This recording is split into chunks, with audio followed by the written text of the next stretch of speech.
Welcome, everybody. Hope everyone had a nice week in the good old fun world of AOO. We didn't have any crazy new releases. I was kind of expecting something this week, to be honest with you. But whatever, I won't go on a weird tangent. I don't know. I think there's a couple of different things going on in the whole world. I know that the Chaos Land happened for everyone's little merger thing. I know all the kind of mergers are taking place, so everyone got their little flags planted and shit like that. And um, I don't know. I'm kind of excited to see what's going to pan out for those particular mergers. I know Holbrook's and his team over there have been putting some stuff together. I went and peeped out the nation a couple of hours ago, seeing how people are kind of coming together and things like that.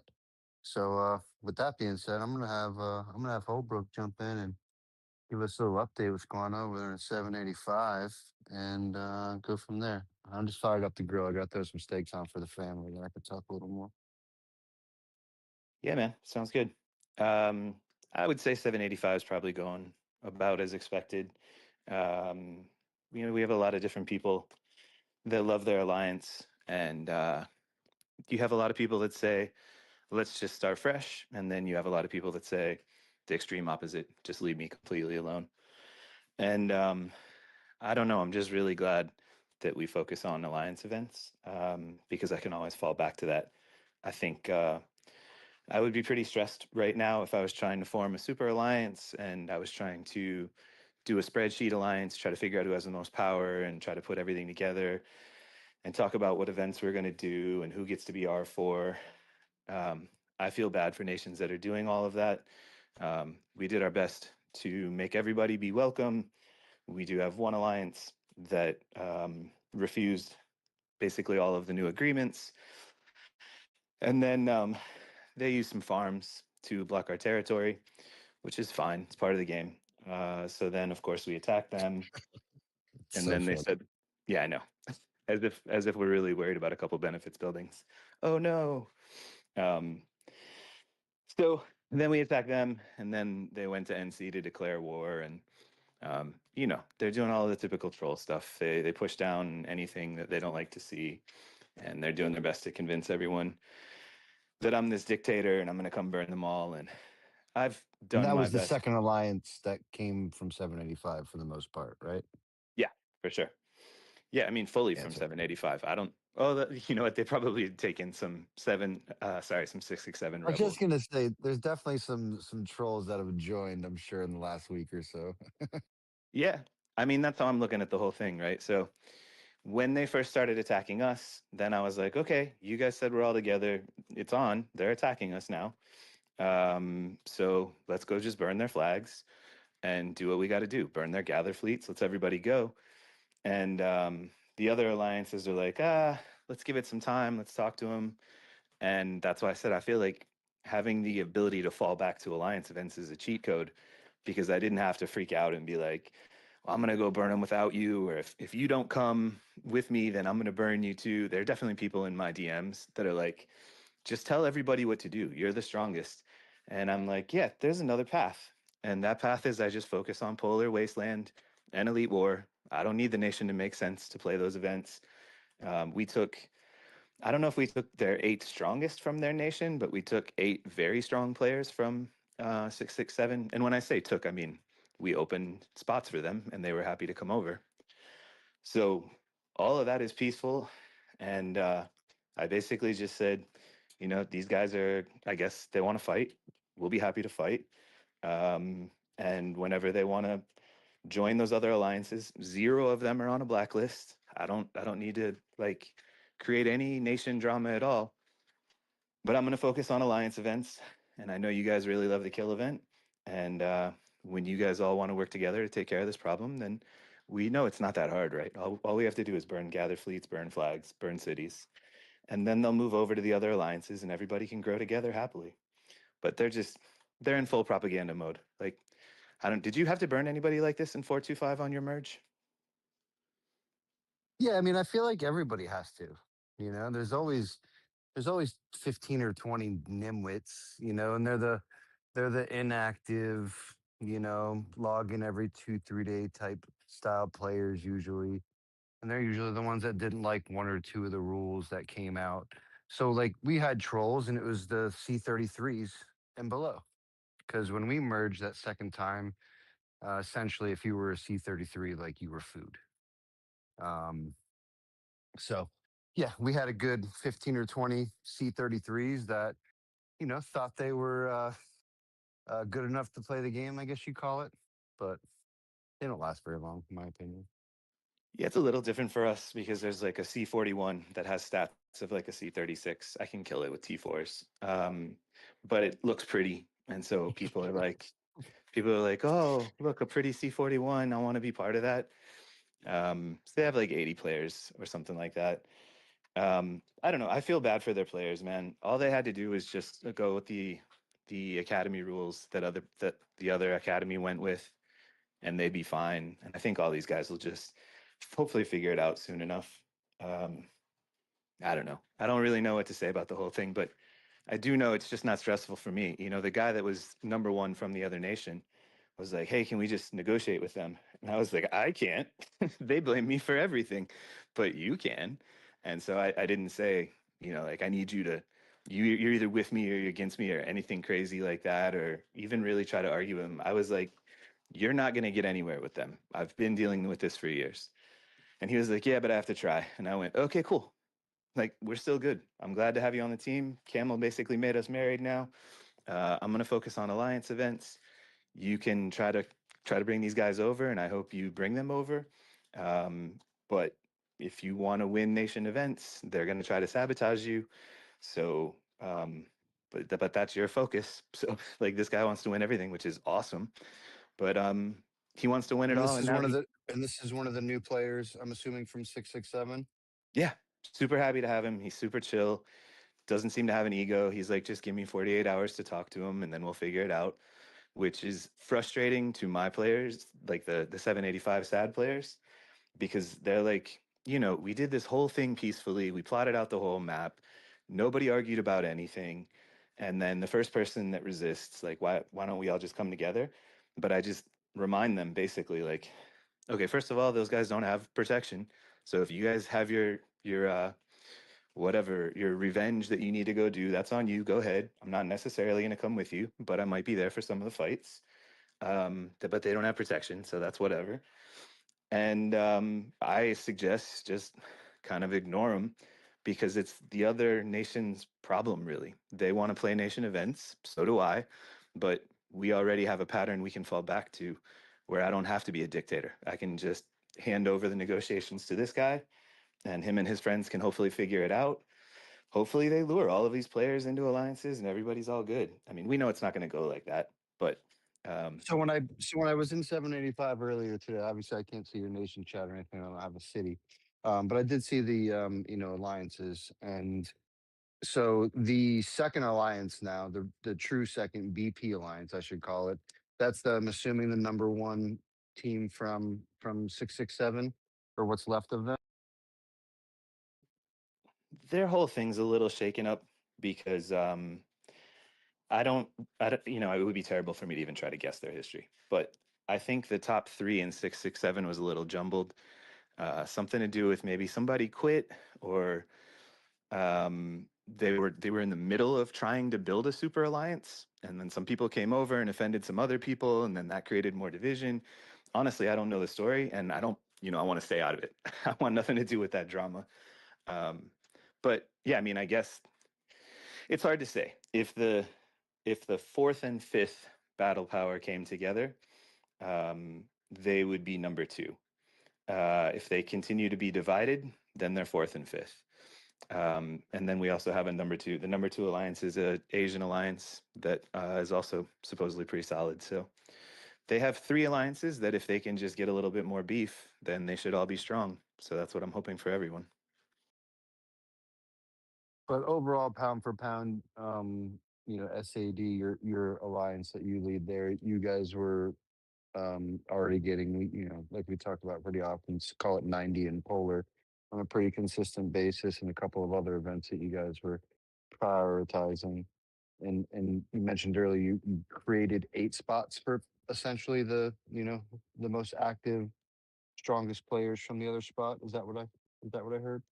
That's right. We had they gave us a list of the 8 that they wanted to bring over that I think are largely correlated with being the 8 strongest. So from my point of view, I'm thrilled, right? We're going to go into Polar on Tuesday.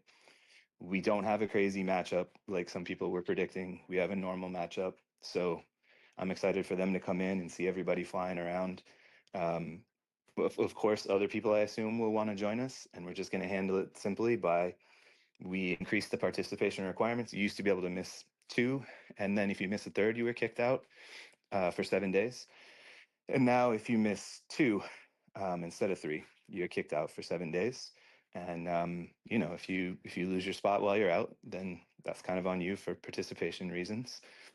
And then we'll have a spot open, and people can join. And of course, people have been reaching out from other nations too, because I don't. We might have had like 2 billion battle power with me and the old crew, and I'm looking at 347 now, so about 3.5 billion. Nice. That's real Yeah, nice. it's a solid upgrade, and we should be able to rock pretty hard in Polar. I don't expect to challenge you guys or 255 or anything crazy, but if we get up in the top 10, I'll be happy with that considering where we were.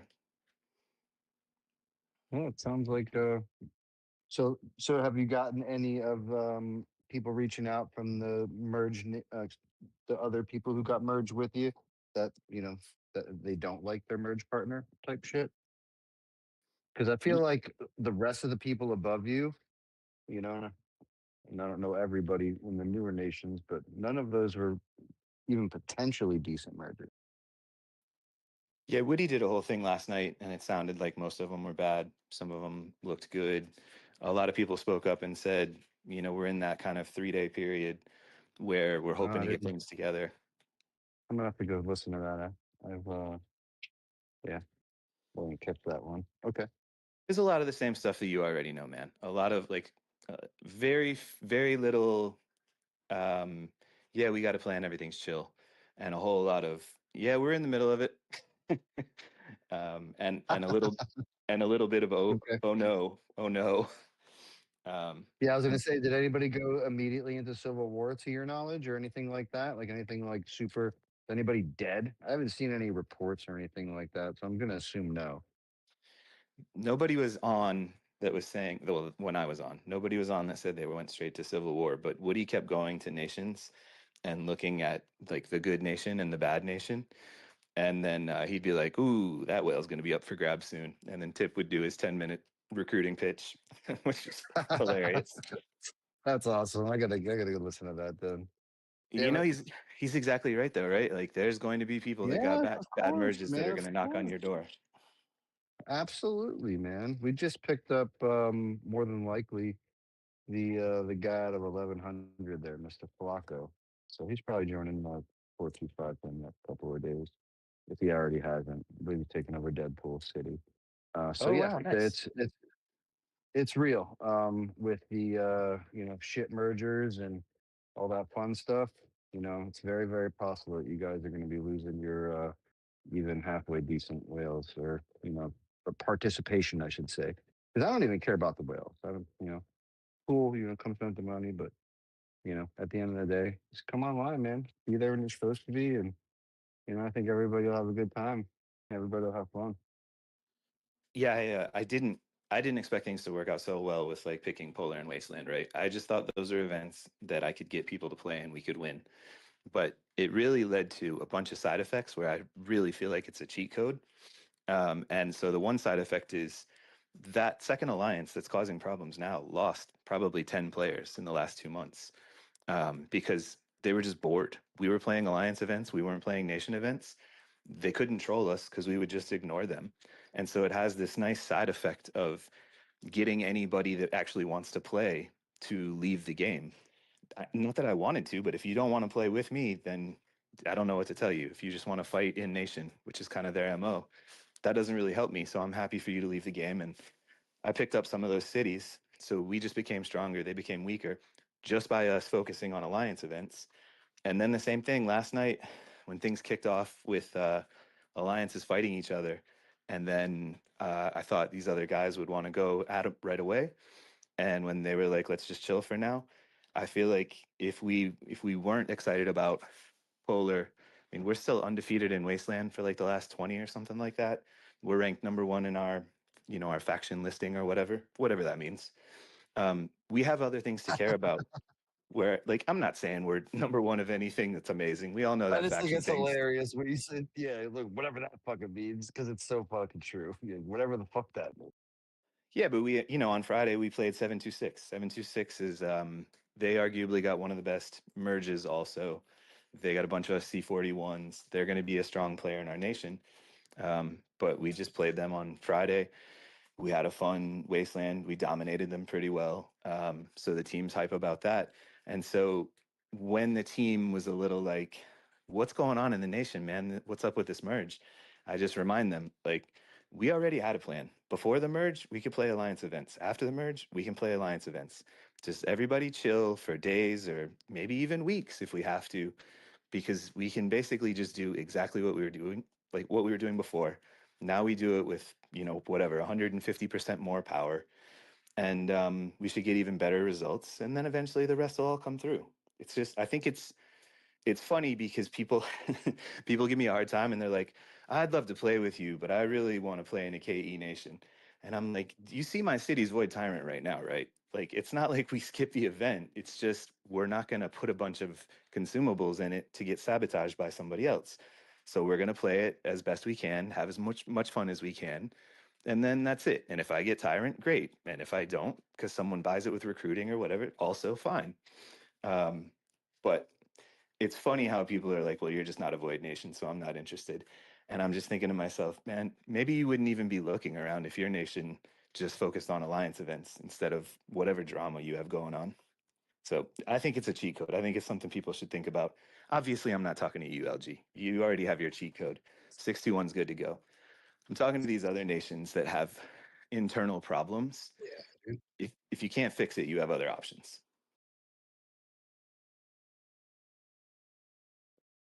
I don't know, man. That's kind of all I have on the merge stuff, really, because it's just not that stressful. The trolls blocked our hall. Oh no, what am I going to do with my life? Yeah, I mean, I feel like there's definitely a place where, like we were just talking about the recruiting or, the bad mergers out there. I mean, I didn't even think about that being, a KPI for your nation that, you're pretty open about not necessarily being a kill event nation. However, I'm fairly certain if, I don't know, some big fat C41 dropped its shield, around 1200 or something like that, you guys be able to drum up enough people to bust his head open. So, here and there, I think that, could almost be cleared up with, yeah, we don't like buy recruits and stuff like that. Like we don't, go into that area. But I definitely, hear where the guys are coming from, I guess a little bit if that is a thing, you know.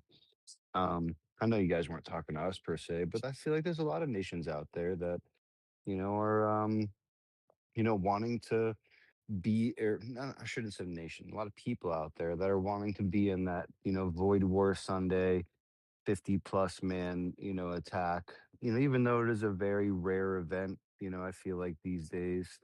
But shout out, 285. We're gonna play, another no bubble frenzy.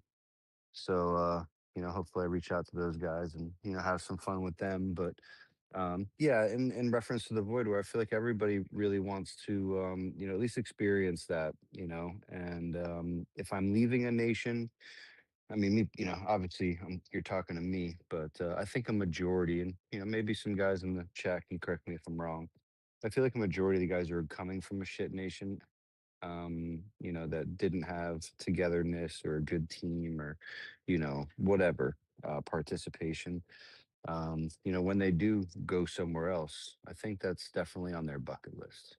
It's like, man, I really want to be, you know, in that elite war with this many people, or in that, Void War Sunday with this many people. Um, Solar and Wasteland, I feel like are still climbing the ranks of, what people see, in their own mental priority list, I guess you'd call it. Because I think every nation kind of does it a little bit differently. I think every nation has their quote priority events, but I also think every nation at least tables frenzy slash void war. or at least the ones that are you know, at least have a little bit of leadership, I should say. So at least they table it. Maybe they don't prioritize it. Maybe they're not recruiting against, nations like, I don't know. I'm sure there's a good handful of examples out there that like to recruit. Um, you know, but I think the list is very short of the nations chasing the win rate. Maybe it's a little bit more prevalent in the newer nations because they're so new, and it's easy to kind of make those points sway one way or the other. When the denominator is pretty small, one extra month or one extra win, it sways it.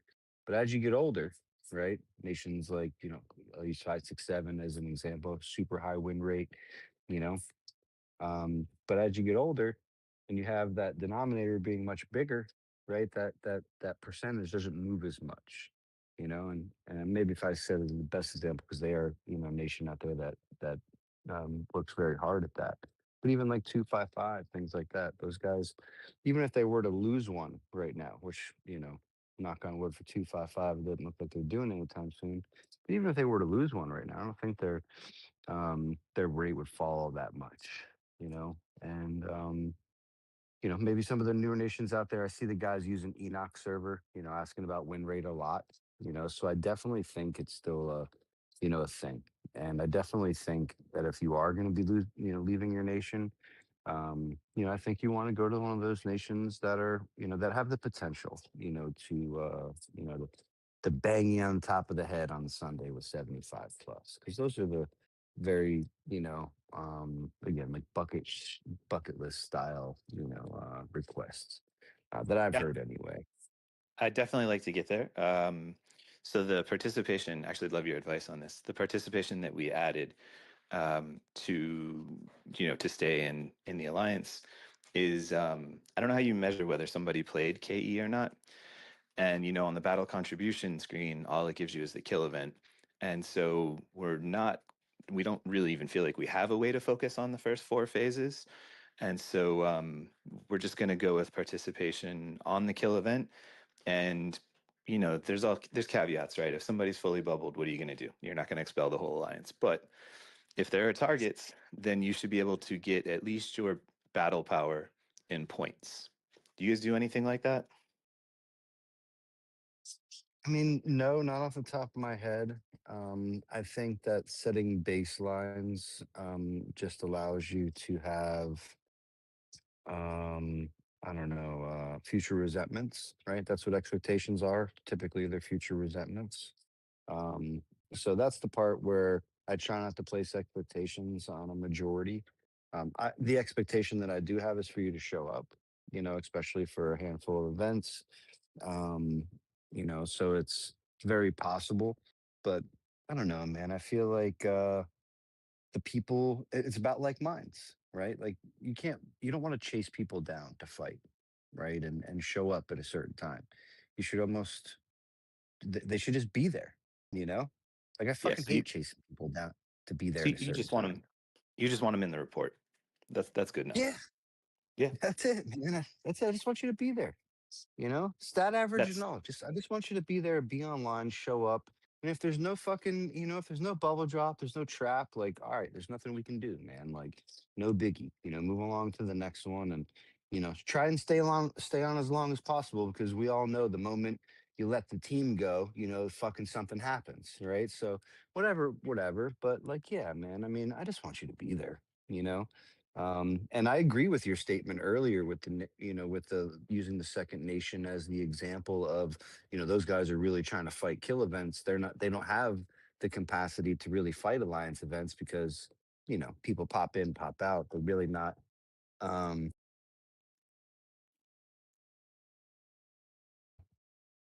so it's a few different ways, but like at the end of the day, like you can place yourself and I would try to get those guys, but I think it's nice that you can kill the event for them and I wouldn't want to see them quit just because, we've had this conversation before about, quitting and having players quit your nation. We don't necessarily want to promote that, but trolls for sure. We're there for trolls.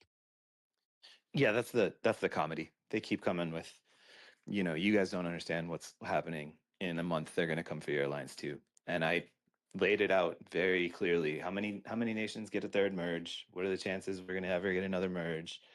If we know we're probably not going to get another one, what's the only strategy that makes sense? The only strategy that makes sense is that you all continue to grow. Anybody that gets hit, troops come back. Don't quit. Just go join another alliance and regrow your city. But they don't want to hear it, or they're trolls, and they're never going to hear it. It doesn't matter. But we try to be. I want like we try to be forgiving on everything, because it is a game, but also because you never want to push people out. And I basically gave kind of the same answer on the kill event thing. It was like, if there's targets everywhere, try to get your battle power. If there's not targets everywhere, I just want to see you on the report. And if there are no targets, then none of us are going to be on the report. So it's fine. I also feel like do the elite war and then basically just make people hang out and then do the doom later. That's another great cheat code, because then we can just bounce back and forth between what the alliance priority is. We can go back to just alliance events if we want to and focus on elite war, and I then think it's so funny that you are over here just dangling the doom carrot, bro, and it's fucking hilarious. it works, man. You know better It's than anyone it fucking works. hilarious, dude. I But it know, works. dude. I know. How many more? Put some W's in the chat for how many more nations have dangled the doom carrot and it's working out. Because yeah, it's a little cheat code for sure. Yeah, man. So it just lets us bounce back and forth. Like I said, if we wanted to say, you know what, we can't do the kill event right now because the nation's just a mess, then that would be no problem. And then we would just look at participation for Elite War. But just by looking at participation for Elite War, you're going to get people hanging out for the kill event because of Doom. So the whole thing is it's a solid cheat code, man. You figured out how to beat the system, and I'm happy to steal your idea. Um, so far, anyways. Far from beat it, because you're gonna find out the people who really care about it or not. I mean, for 425, it works a lot just because we do have a lot of, as I always say, like, for the most part, free to play players, so they want those rewards. But I mean, there's plenty of ways to be able to hedge that. And if you can get people online, it works out. Yeah, for sure. If you don't mind me doing a quick side topic, it seems like the chat's real excited to know if did you happen to see any Iron Blood nations out there this week? No, I didn't have any Iron Blood nations, but I did laugh at that comment though in Enoch's server, um, the other day. I mean, I wasn't serious, obviously, but I mean, I guess you could do it. It would give you a differentiation. But while we were playing Iron Blood this week, I thought it was pretty funny. I didn't even look at the rankings enough to know who did what. There are some nations that do really well in Iron Blood. We are not one of them.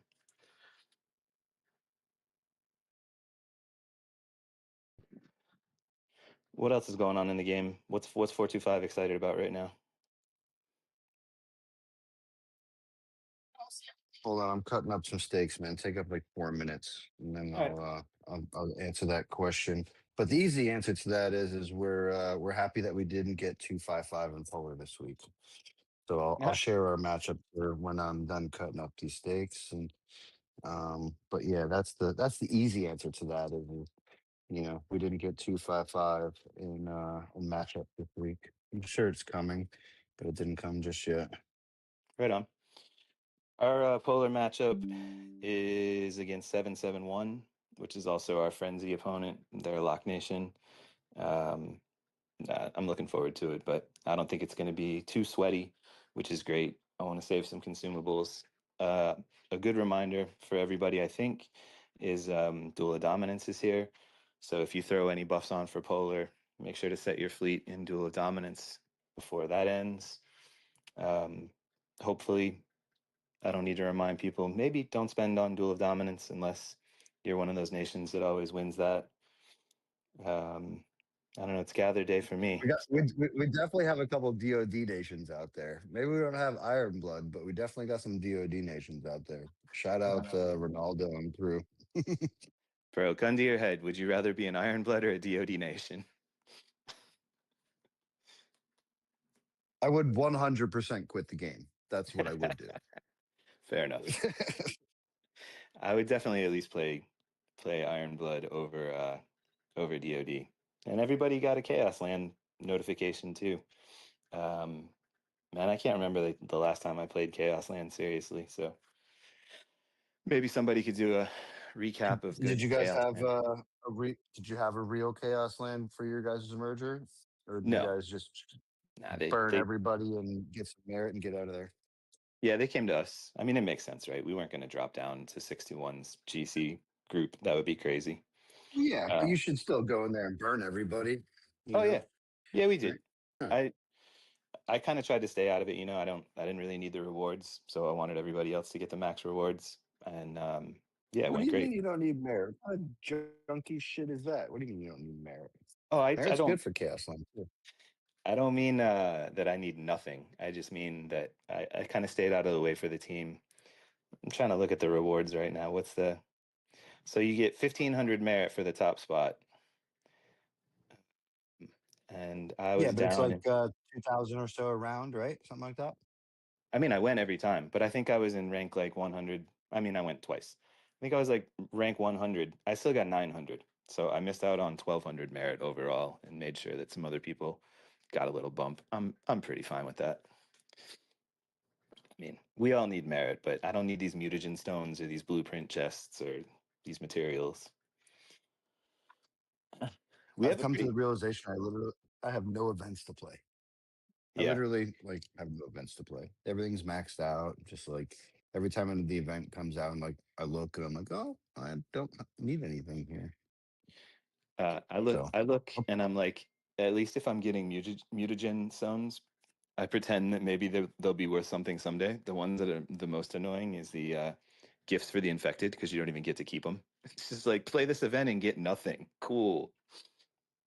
Um, ever since Woody pointed that out to me a handful of months ago, I've like become scorned and pissed off with that. I know. And what's funny is the game will let me buy it. So Yeah. like I can go buy some zombie shit like an idiot, and it won't go in my bag. Like that's some scammy ass shit.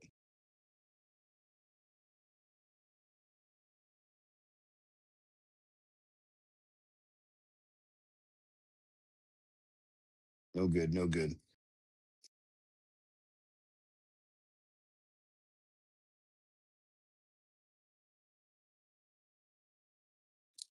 All right, so done with that.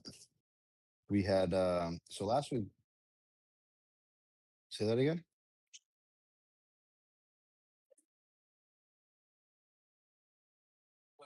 Man, no, you think, but no, that's not. They want you to spend and whatever and not be able to use it. Like I'm in that process right now with like looking at dual dominance and the chests. My badges are finally maxed out, so I really don't need the chests that come with DoD. But I'm not going to open them because there's that one thing down there at the bottom that's not open just yet. But how many am I going to have? And then when I do open them, if they do ever open that last little skill thing, what I'm going to get like 2 shards of like the new item if I'm lucky. So it's just pointless. I just wish I don't even know what I wish for.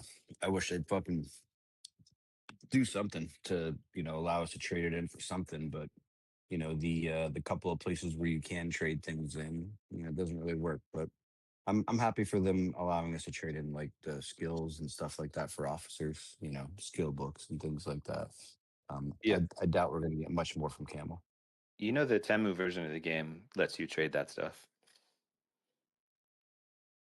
That crazy version that people are downloading. The new one, yeah, wouldn't Yeah. surprise me. Well, the only thing that's interesting about I'm not going to play that game at all. But the thing that's interesting is just that Camel absolutely has the ability to do it, and they just don't. But also, whatever. What do I need? More research speeds? It's fine. So, is your Titan skin fully maxed too? The first 2 are, not the gold one. Okay. So you still at least So can.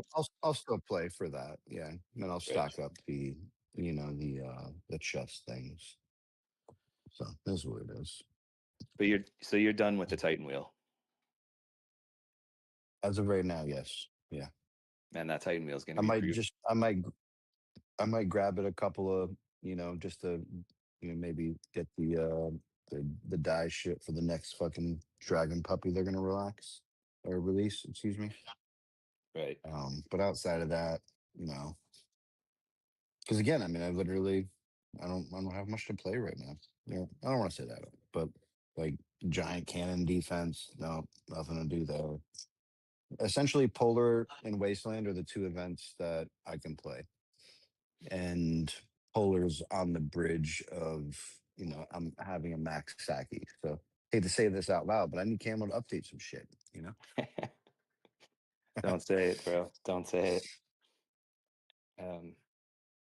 We got Raz's Old Nation and in Polar.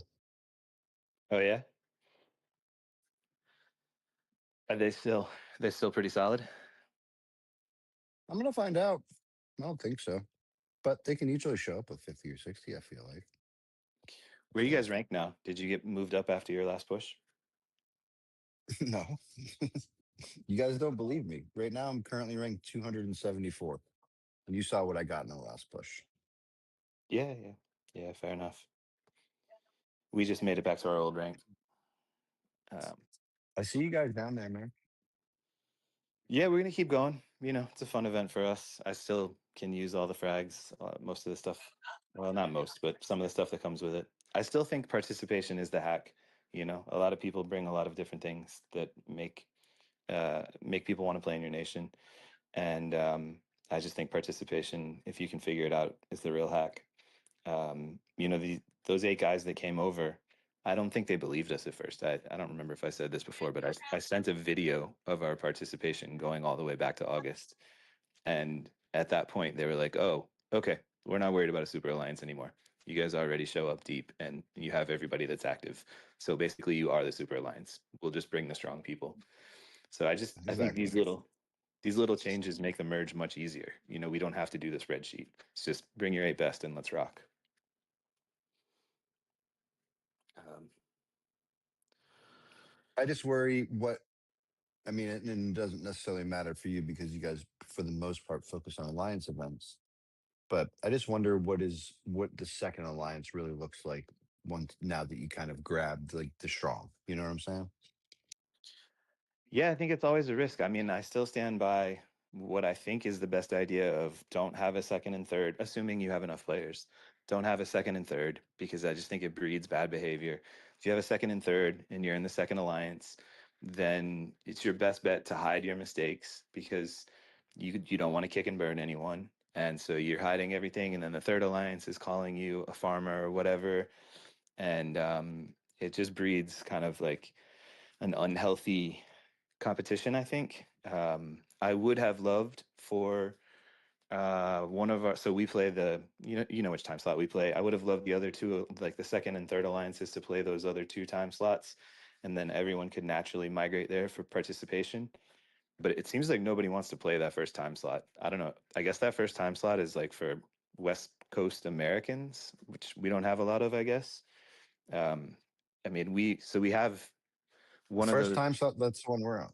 Oh no, you're talking about the late one, Yeah, the one that's right? like the one that's like Right 400. below, right before server time. Yeah, yeah. Yeah, No, I'm gotcha. talking about the one that's like 4 o'clock server time or 5 o'clock. One of those. The Chinese one. I think that's what somebody told me. Somebody told me that it's like West Coast and Chinese play that first time slot. It's the one that 567 and 904 dominate in Polar, if I'm not mistaken. Yeah, I was just gonna say the same thing. Go ahead. Yeah, so I would have liked one of our alliances to be in that time slot, but our strong Japanese Asian alliance, they want to play the same time as us, the 1300 time slot, and then the other alliances want to play the 2100 server time. So that's fine too. Um, at least the second and third alliance will play the second and third spot, and then I think the academy will play the third spot too. So we kind of have room for 200 people to play those two events. Um, I don't know, man. I know you're not big on academies, but I feel like if you don't feel like you're going to get another merge ever again, then I don't know what choice you have other than just supporting all of these guys and saying, go for it, have a good time. Especially if, like, obviously they can't leak points, but if you have nation rules that prevent that kind of stuff, then I don't know. It seems like What a if you good don't idea. care about phase 5? What do you care if they leak point then? I mean, honestly, just because you don't want to look bad? Is that what it is? Oh no, no. I mean, I think we want to care about phase five. I think that's people never take away from what I'm saying, and I guess that's my fault. I would love to get back to rocking in the kill So you're event, gonna and try and make that yeah, conversion over there. Got it. Got it. and we want to play GC. People are always like, "Oh, you guys also gave up on GC." I mean, I gave up because it didn't make sense. I'm not going to tell people to waste consumables on an event we can't win. Yeah, you can't exactly. You can't just slap your head against the wall 1,000 times. Yeah, but now that we have a good setup, I want everybody to grow, and I would love to bring 250 to each round. That'd be crazy amazing. So. Do you have that? Do you have 250? I mean, it seems like we have at least four full alliances. So I think haven't done the math, but it seems like we might be able to. Um, we'll see how it goes. The problem is right now, we have like people for maybe four and change full alliances, and then we have five alliances, and only one of them full, and one of them stubborn and attacking the only one that's full. So it's really hard to tell what people are going But to do. now the Troll Alliance is like the third or the fourth alliance, right? Or Yeah, even smaller. they're third for now. For now. But I mean, they're not a real third, right? They're just full of second cities with a bunch of troops that are going to become biomaterial if they keep up this war. I was gonna say none of them really look too fat. There's a bunch of one fleet wonders. Yeah, and they've all been zeroed before, and then they just sit in there to project power that isn't real, and they don't really play. And then these guys post like polar reports with 30 people and pretend like they're also super active.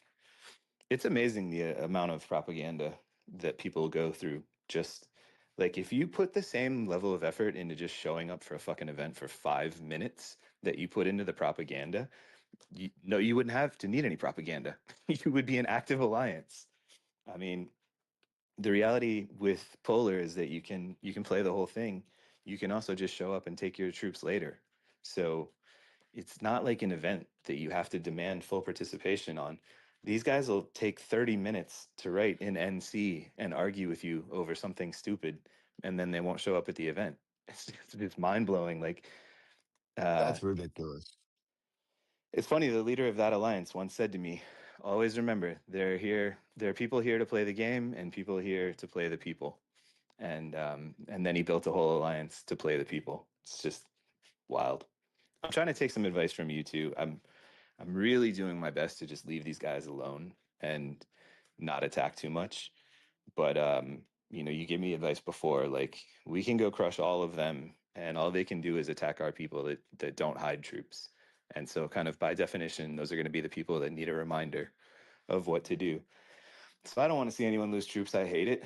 But it's funny, these farmers, they still think killing troops is a win.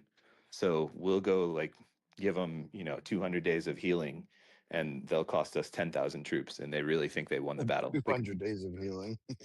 I mean, I don't really know. Never done the math, but just giving them tons of healing that they obviously can't even afford. I mean, they're already we're one day, 24 hours into fighting, and the cities I'm killing today, they're already defending with T1. Some of them, it's just like, sure, man, I'll kill your T1, whatever you want. Um, so it's a fun side quest, but I do wish Yeah, they would all just I play mean, and I'm not a drink. fan of the word academy, and I'm definitely not a fan of having an able-bodied active leader essentially having to log into a second fucking trash ass farm city, a sub account, if you would, and having to put a whole nother hat on to go, I don't know, fucking hold the hand of the quote unquote academy. That's the part I'm just not a fan of. I guess in the grand scheme of things. I mean, if you go look at 425, I got two alliances that they don't do much other than essentially league points if we really cared, but there are people there, they just don't have a lot of troops. And like that, I feel like that's the part that um, if we did place a rule on it, I guess we just don't call it an academy, but if you go look at KMA, I think there's like maybe three people in that alliance that have more than like a fleet and a half, maybe. And then the rest of those guys have to hide their main fleet like in the fort. Like at any point in time, like on an off week, if we see high tiered troops, like we're gonna kill it. And that's like in the quote, I don't know, I guess it'd be in the same category as like an academy, but these aren't players that are likely ever gonna join you.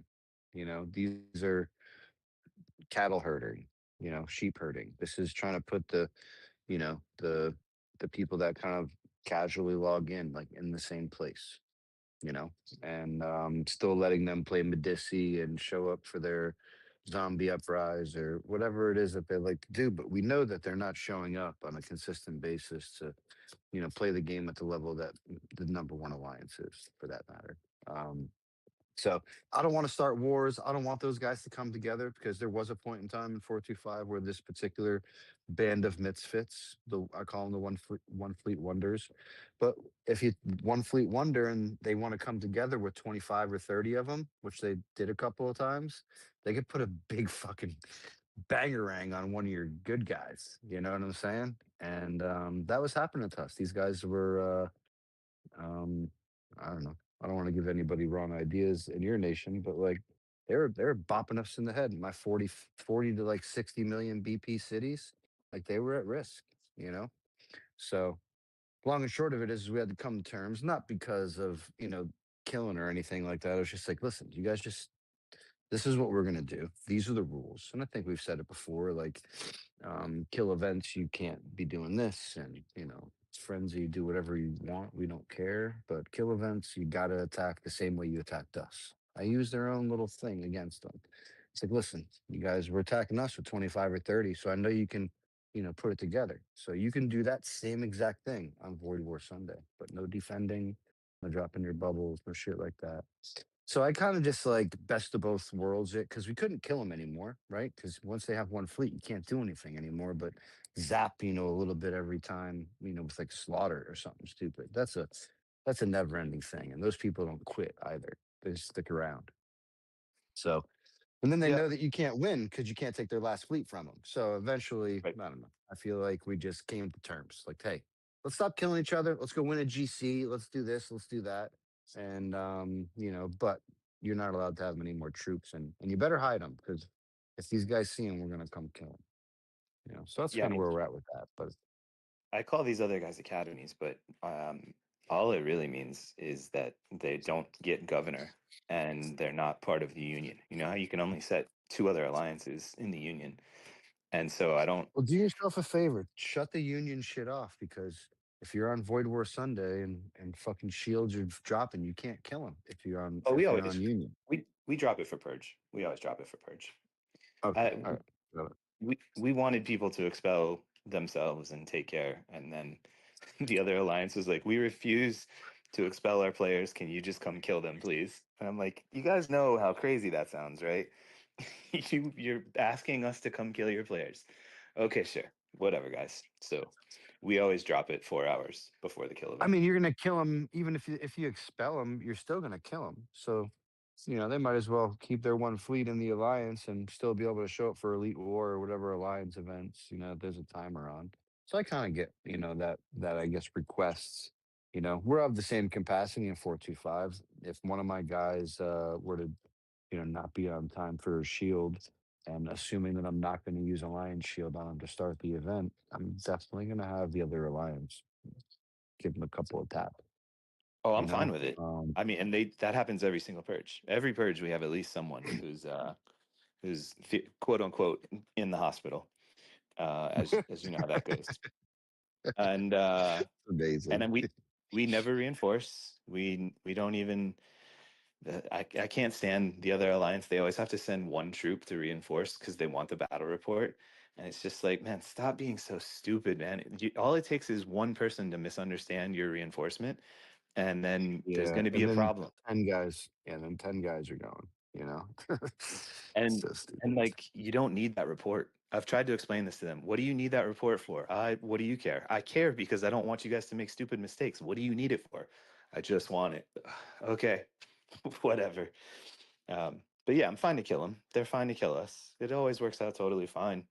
I just think it's kind of funny. In a different world where people just kind of took accountability and wanted to work together, they would take care of their own problems. But it's fine. We're not in a perfect world. We're in our game. Yeah, I'm not a big fan of expelling because people like take that like as such a sign of disrespect. As much as they know why they likely got kicked out or whatever the case was. I remember, I don't know how long ago it was. It was probably a year or so or probably longer. But I got in, like, a pretty decent argument, with the a semi-strong player in the alliance for expelling him because he was far. Yeah, I'm fine with it. I mean, especially when we weren't playing the kill event, then it was like, why would we expel our own player to purge them? It doesn't make sense. I'm just saying, if you're all like, we're not allowed, or they, we are allowed, but they always argued that like plundering each other, you shouldn't plunder each other in the uranium mine. And I was trying to explain, if you get plundered, I believe it's 3 times, then nobody else can plunder you. So then theoretically, you'll just sit in there because why would anyone want to occupy you for nothing? And so plundering each other, there's a way that it actually makes sense. And their argument was like, yeah, no, but it's bad because it makes us dislike each other. And I'm like, yeah, yeah, but also we could learn how to play the game better. Everyone could learn how to play the game better and collect more uranium. They're like, yeah, yeah, no, but it makes us dislike each other. And then I'm like, okay, cool. So why don't you expel your own players then instead of making them hate me when I purge them? They're like, no, no, no, we can't do that either. It's just, I don't know. Is hypocrisy the right word? I Just mean, it's yeah, it's lose inconsistency, lose, brother. Yeah, definitely inconsistent. but it's fine. We haven't There had was that there talk. was a time where I would lower my shields, or my defenses, and so other people in other alliances in my nation could plunder me. Because I didn't necessarily need the uranium at the time. But I've also suggested to others, when they have 20 uranium, in the mine, Yeah. go ask one of their buddies in the other alliance, "Hey, I'm gonna lower my defenses. Come plunder me a couple of times, and then you can sit there and collect 2,800, and nobody can take anything from you, or a day and a half, however long it is. But if you do it properly and and whatever, again, prepare, plan, you can definitely take advantage of the system and not get kicked out every fucking 3 hours or whatever the case is. I mean, most of these people are gonna get kicked out anyways, if they Well, don't not if get you're not gonna plundered. get anything.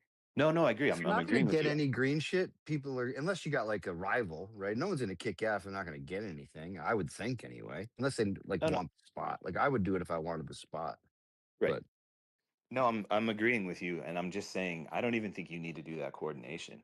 It's just logical that whenever somebody sees you and you have uranium, they should just go ahead and plunder you. Maybe like everyone does it as soon as there's 200 or something. Like 300 seems to be the number around my nation where people get occupied. So if you see anyone from the nation with 200, then just plunder them. And if enough people do that to each other, then you get the effect that you're talking about. Like everybody can just collect more. Like, okay, you hit them when they had you 200 can and now literally 20. just, yeah, you can literally sit there. What's the max? It's like 2880 or something like that. Yeah. Yeah. So I mean, it'll be a little bit less than that because you got plundered when you were whatever sub 200 uranium, like Holbrook's saying. You'd be in a pretty good position. I do think that's got a lot to do with participation and people communicating, which is, I don't know, few and far between in some places. But yeah, you can definitely take advantage of it. It's a good little trick. And for the bigger guys out there, there's no problem with lowering that thing and helping the big guy in the number two alliance, get to the next level either. Because whatever, if Holbrook can go I don't know, 2,500 plus.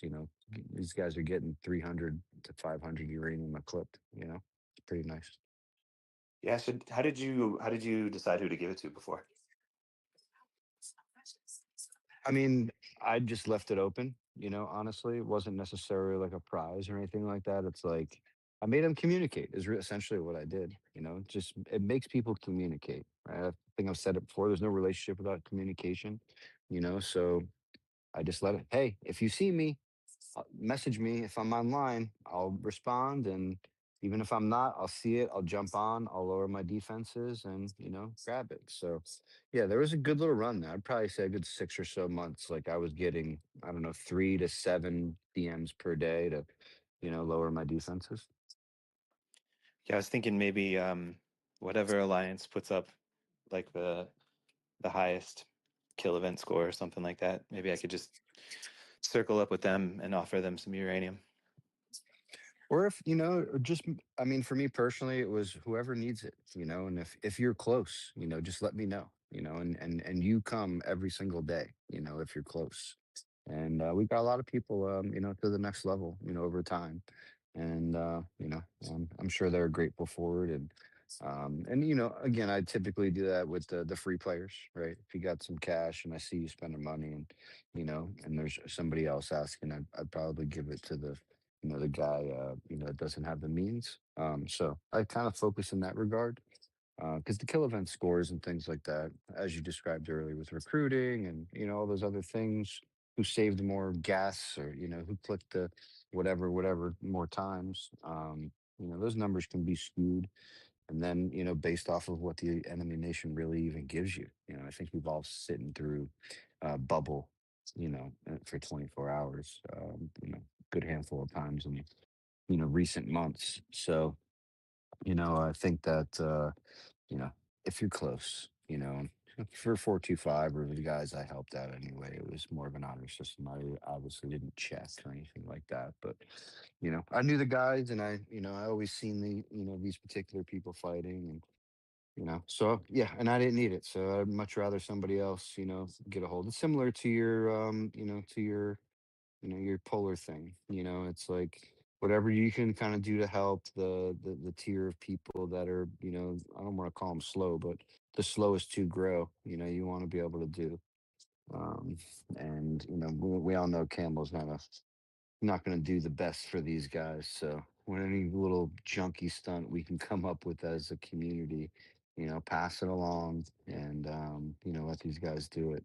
Because even like whatever the marble events out, a couple of dollars spend, it's some pretty decent rewards, honestly. So there's a couple of good little tidbits. But yeah, that uranium mine's definitely, especially after merch. It's like anything to create communication and camaraderie and working together, all those things. And if you guys are going to be working on Sundays, and kill event, you definitely want an open line of communication with your second and your third alliance, the other people that are going to be fighting the event. Because, some people aren't going to want to fight you guys. So you're going to have to counter and, come up with creative ways to get people to attack, things like that. Do you have any do you guys do any like city, do you keep a city in anybody else's alliance or anybody keep a city in your alliance? I don't know. I don't do none of that shit, bro. I'm not trying to fucking hold the world's hand, dude. You Yep. know, can't do it all, and I feel like that's like it's skewed. It's like here's what it is. Let's assume that 425 is we're fourth in elite war and blah blah blah, and but like the only way that I could potentially go to the next level is by not even, even challenging anybody above us. I would have to go get the other strong members out of the other alliances in my nation, right? I'd have to theoretically create a super alliance. 45 does not have that, but it's not GFK versus anyone. You know what I'm saying? It's like it's skewed. It's like I don't know. Yeah, I hope you know what I'm understand what I'm saying. It's like almost me Yeah. saying if I could only get 40 people or 60 people to join, then I would go to 567 and 621 and call up all my homeboys and be like, yo, guys, like I got fucking whatever 30 cities. Like I need you guys to log in and come help me. Like I don't think that that's cool. You know, I really don't. So I don't like being in other people's shit. You know, I, but I I can didn't mean it reach quite out. so. I didn't mean it quite so. I don't know. So seriously, like something simple is if somebody puts a debuff on you, like a Kingsley debuff, and you want somebody from the Second Alliance to put a weak Kingsley debuff on you to overwrite it. If you had a city in there, maybe it'd be easier to just flip over there and ask. So I didn't mean it so crazy, like jumping alliances or anything. Just Well, wondering how jumping your alliances communication is works. cool if your communication is good like that. I mean, you know, jumping alliances is great, especially in the first 30 to 40 minutes, you know, of void. Um, I think it's great, but you know, since 425 started focusing on elite war a couple of years ago, you know, we stopped doing that. But you know, I think Woody talks about it often. I mean, it used to be one of our little tricks in the bag, you know, back in the day, you know, jumping alliances and things like that. But no, just more so like, you know, I'm not a fan of second cities. You know, I don't have a second city in any of my nations, you know. I think I had a second city in 425 a couple of years back, from the beginning, and I built it with no money to see, you know, so I could show the nation that I could build a C-34 or whatever with no money or no nothing faster than these guys were building it, and I did. And everybody that I beat, I killed. Yeah, good times. How is your So, second nation? You guys in peaceful times again? yeah, yeah. You know, it's still, you know, it's a civil war nation for many years, so there's just not a lot of players there. Participation's pretty good. We get about 50 or 60 in elite war, and you know, we try our best on you know, on Sundays and shit like that. But no, 357 is in desperate need of a merger to be competitive again. I mean, there's some great people there and things of that nature, but I mean, it's not going to be doing anything, you know, grandiose anytime soon. But you know, don't drop your shield on Sunday because I got 60 motherfuckers that'll bang you in the head, you know. So just be wary about that. That's about it. But no, we got a really solid crew over there, man. Great, you know, there's a couple of you know, amazing leaders over there and good people, good friends. So, you know, I don't really spend money over there anymore though, you know. Kind of stopped that maybe 4 or 6 months ago. I keep up the gold or whatever just so I can play Elite War and, you know, have fun on Sundays and stuff like that. I almost use 357 as like the all right, nothing to do in 425. Let me go hang out over here for a little while, especially on like Sundays and like Elite Wars and things like that. They get challenged often in Elite War, so you know I just get to play a little bit more. It keeps me busy, but you know I prefer 425 overall. I mean I hope nobody takes that the wrong way in 357, but you know it's hard, you know, and for me personally, I've when I had my heart attack a handful of months ago, you know, I made a bunch of changes in my life. So my gaming time is less, you know. So I think that the step back from 357 has been good though, you know. But I got a couple of, you know, good city managers over there and things like that. So yeah, all good things, man. But yeah, they definitely need a merger like a lot of other nations, you know, in that globe. You know, everybody around that, you know, if you're not one of the top 5 nations, you know, under World 600, you know, like you're probably in desperate need of a merger, you know. Yeah, it's crazy. I don't know what they're going to do with them either. I mean, do you really see mergers happening for anybody there anytime soon? I don't, No. man. You know, I don't. Oh, hey, Big Bird. What's up, brother? What's up, No, I man? don't. I've been saying it, man, it's status quo. That's what you guys are going to see, man, is you're going to continue to see status quo. You're going to see after now we got Holbrook merge, you're going to see whatever's kind of you know, hanging on still from those globes, and they're going to continue status quo. I hope, I pray that you know, some of the earlier globes, 1 through call it 5, get some mergers and shake things up a little bit. But no, I don't see it happening anytime soon for whatever reason.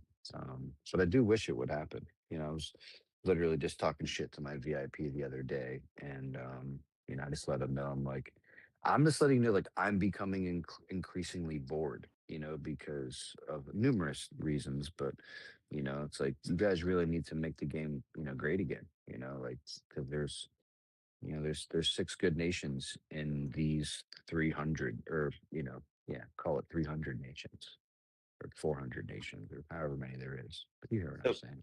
I want to interrupt if you don't mind. Big Bird the other day was kind of saying the same thing about Camel. Like they really need to figure out mergers. And I think you guys are both right, of course. But I also feel like people really need to take they need to take it into their own hands. I don't know what words I'm looking for exactly, but like it's tough to cry about not getting a merge and then somebody's like, well, look at your battle power or look at how many people you have. 500 people doing Mother of Doom. Yeah, Like you need to kill 100 these people off. 100%. I don't mean I to think cut you it's off, but like there's a million nations in there that are whining that aren't willing to put in the work like you did, right? We just had a whole podcast last week essentially on, the tidbits and the trials and tribulations that you went through and the weekly, daily, hour by hour work that it took to essentially for the most part guarantee you guys getting an emerger on the next time around. They're not willing to do this, and I was just talking to I forget who I was talking to. I was just talking to somebody just about that specific thing. It's like you use nations like 393 or 400. Go look at these nations. They're the fattest things known to man. They're not getting a merger anytime soon. Like yeah. almost never. Some Like that. guy in You're not getting a merger. some guy in one of those younger nations was like, I heard you say that we need troop limits. Should we put troop limits on our 40s? And as someone in the 700s, that's such a crazy question to me. But I was like, I mean, do you want to merge? I don't know what else to tell you. I think it's based on activity and power. Any way that you can limit activity and power might get you there. Um, when you catch I Woodies mean, but from last night, why would you be recruiting troops though at a high level outside of box opening, in my opinion, if you're in desperate need of a merger? I have Like, no. are you really trying to out recruit, like whatever enemy nation, I guess, is against you? Like, I think it should be common knowledge that, if you think you're in need of a merger, stop fucking recruiting. Like that should be like probably one of the first things that, a leader should probably tell their group of dudes or whatever. It's like that's crazy to me that people, what do you mean BP limits? Of course, stop fucking recruiting, bro. Stop clicking the button. Woody was talking Stop. about 736 last night. He's starting to put his stuff into place. He left his alliance and I think he's already started burning people, maybe burn the whole third or fourth alliance or something like that. So I wonder, have you guys, you or Bird, anybody heard of any other nation taking any steps or still just talk? I have not. I have one comment about the second cities and your secondary alliances. Not to, before we get too far ahead, I think that the conversation on whether you have a second city in your non-top alliances should be driven by the other alliance. If they want you there, then it can be a really positive interaction. If they don't want you there because they feel like you're just going to be looking over their shoulder or spying on them, then it's not going to create the right atmosphere for the positive interactions that you want. And the second thing that I would add is if they want you to have a city there, then figure out who's going to be your point person for that secondary alliance within your top alliance and try and have that person be the one who has the second city. In other words, don't have your R5 do it because those folks are getting stretched thin to begin with, and you don't want to add a bunch of stuff on their plate. A lot of times that second city is going to come with a large communication burden that you're going to have with that other alliance because you're the point person. Don't put that burden on somebody who's already handling a lot for your alliance.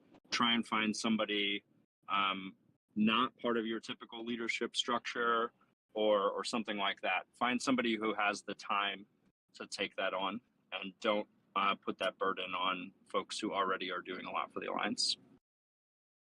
Two things I wanted to add. Yeah, thank you. I wanted to ask you about it, but I didn't want to put your business out there. So I appreciate you giving your. That's a great piece of advice. I mean, you basically just convinced me. I would never want to do it unless they asked for it. Yeah, I mean, my feeling is that the top alliance, like in an ideal scenario, the top alliance is that like helping hands, pushing everyone to be better, right? But oftentimes, um, the top alliance and the other alliances disagree on where the nation should go. And so, um, putting a second city in there, if the atmosphere is not right, will end up becoming a negative, sore point between the two. Um, but for nations that have to rely on cross alliance work to get battles and to run traps and that sort of thing, if your top alliance is very strong and has an intimidation factor that other alliances are not going to want to tangle with you in KE, you need to be using your second alliances to create those trap and counter opportunities. Um, but I think the best way for those relationships to develop are organically and through kind of shared battle. So having those trap opportunities, having those counter opportunities, let that relationship build on some positives before you broach the topic of having a city in their alliance. Yeah, so one of the best things I think that 425 did on during its second merger and rule setting, if you would, was with the second and third alliances, um, was they have to let us know the location to their traps and when they're live. So, we know that it's not just a shield drop and things like that. But I think the easier thing is again, it forces communication. It's not like, oh, you got to tell daddy, but no, let it show us, and we're going to be watching. Like it was more of like a backup thing. But for me as an R6, if you would, or nation leader, it also allows me to again make sure that the shields aren't just dropping, and if somebody did just drop a shield, then and they didn't tell us that it was a trap, then it was an event that we were trying to win, like I would kill it, things like that. And the organic communication that Big Bird was just coming out with, it works so well, especially again, it's about like minds. But for the most part, I feel like, at least in 425 anyway, and I'm assuming it's the same for 621, because, we have that intimidation factor, and people don't necessarily like to engage us, especially in phase five of like Void Wars. So we find it very difficult during, these stages of the game to, again, engage and find battles. So when those traps are, pinged on Discord, we have all the leaders of the other, top two alliances in a channel. And, they just got to tell us, what's going on. And then we can pay attention, and, we can look, or we can counter, or we can do whatever we need to do. And it's been great. And a majority of our big battles over the last 2 years, let's call it since our last merger, have been on counters from said big city coming to hit my second and or third alliance. So it's worked well, it's worked wonders, and every single time that trap was displayed to us, we were watching, tracking the big cities, whatever. So yeah, big advantage if you guys can just communicate and keep the door open. But I do prefer it happening, like kind of like Big Bird said, organically, unless they're asking you to be there, because then they want help. It's like I don't know, it's like a heroin addict. You can't go help the guy unless he's asking for help, because it just doesn't fucking work like that. So it's very similar here. If they're asking for help and they want somebody over there, then I feel like I would go, or maybe not me, but I would send somebody. Because another thing is all you got to do is ask. Because there's definitely like an R2 in your alliance or some shit like that. And I know you, Holbrook, have said it numerous times. You got a lot of leadership over there, or leadership quality people. One of those guys will just stick their hand up, be like, yeah, yeah, I'll jump over there and fucking help them out with a couple of things and give them some advice and then but the problem with that is they spend time over there, and that's the I guess the downside of it. Hopefully it's not for too long if they are to go over there, whatever the case is. But I've personally just never been a fan of controlling other people's shit. I want to see what you can put together. I want to show you, and I want you to put together your best version of what you can put together, and then I want to see what you can do with it. And I'll tell you, as a again as a nation leader, it's so cool to see your second alliance come with like 60 deep in like some ridiculous trap. You know what I'm saying? It's like because people do not fucking expect it. And it's pretty cool to see. I'll leave it at that because fuck around with Mott around like 1200. I'll let you guys know that who we fight, but fuck around with Mott around like 1200. Like enjoy that. Um, plenty of teams can burn their asses down, right? But a lot of the times they sneak these motherfuckers. 15, 20 guys coming to burn some whatever city and like 60 are coming. It's pretty cool to watch those little pieces.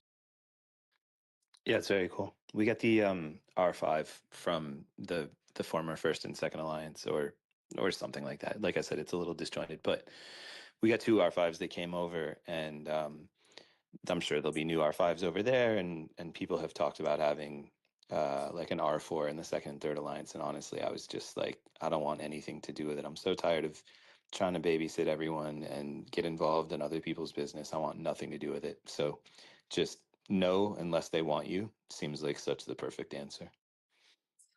Yeah, I agree with that, man. That's probably your best. I would just watch though, and the problem without having like somebody over, well, it's not a problem, but I mean, is the new R5s, I guess I would say, are they halfway decent at least? Because those are the things that like I would watch out for is if you took their leadership into your alliance, a couple of new R5s, that's likely going to mean you're going to have a big purge, just because who's going to be prepping the rest of the team, sending messages or whatever the case is. So those are This the is things you a should be watching out for. Yeah, this is another upside though to the participation thing and bringing people over slowly. Like I said, we took 8 people from their whole nation. So one of the alliances, I think, lost their R5 and one other person, but the whole rest of the leadership stays intact. I don't know the situation on the other two, but when you only take a couple people, I mean, an R5 is always a loss, but if the whole R4 group more or less stays intact, then I feel like that gives them an opportunity. I mean, I'll talk about the opposite with when Vegas came over.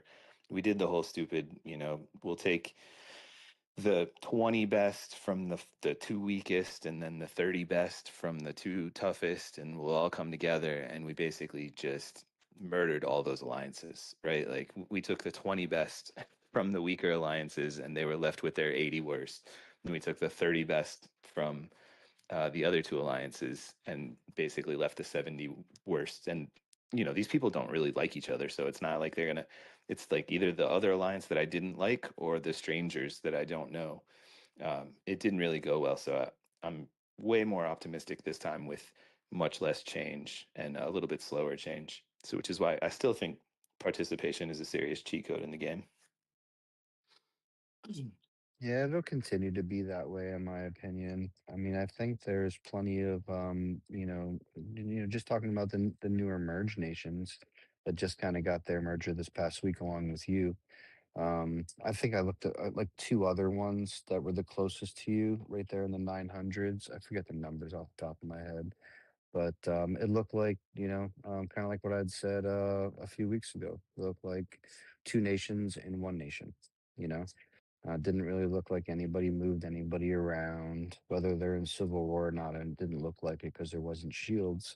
but it didn't look like anybody was really coming together and building anything. The good news is, you're bringing the people over to your side. Um, Again, the good news is you already had that participation factor. I would just be anxious to see, especially since you guys are going to try to shoot for a GC and potentially be adding, phase 5 to the ticket of events that you guys are doing. I'd be anxious to see what happens with your second and third alliances because they don't have really decent leadership with them coming over to you guys. Hopefully, the new people that stepped into their place, carry a little bit of couth and um, love for the game to at least prepare. Because the other thing is once everybody merges, the people who were like best friends with those 8 people who came to you, right? Those guys are probably going to start taking step backs from the game and stupid things like that. So just keep your eyes open. That's the best thing I can suggest and say the first like 4 to 6 months after merger is just watch what people are doing, keep your eyes open and make suggestions. And if they don't take the suggestions, man, then eventually, you kind of got to force the hand a little bit. But we haven't had to do that in a really long time in 425.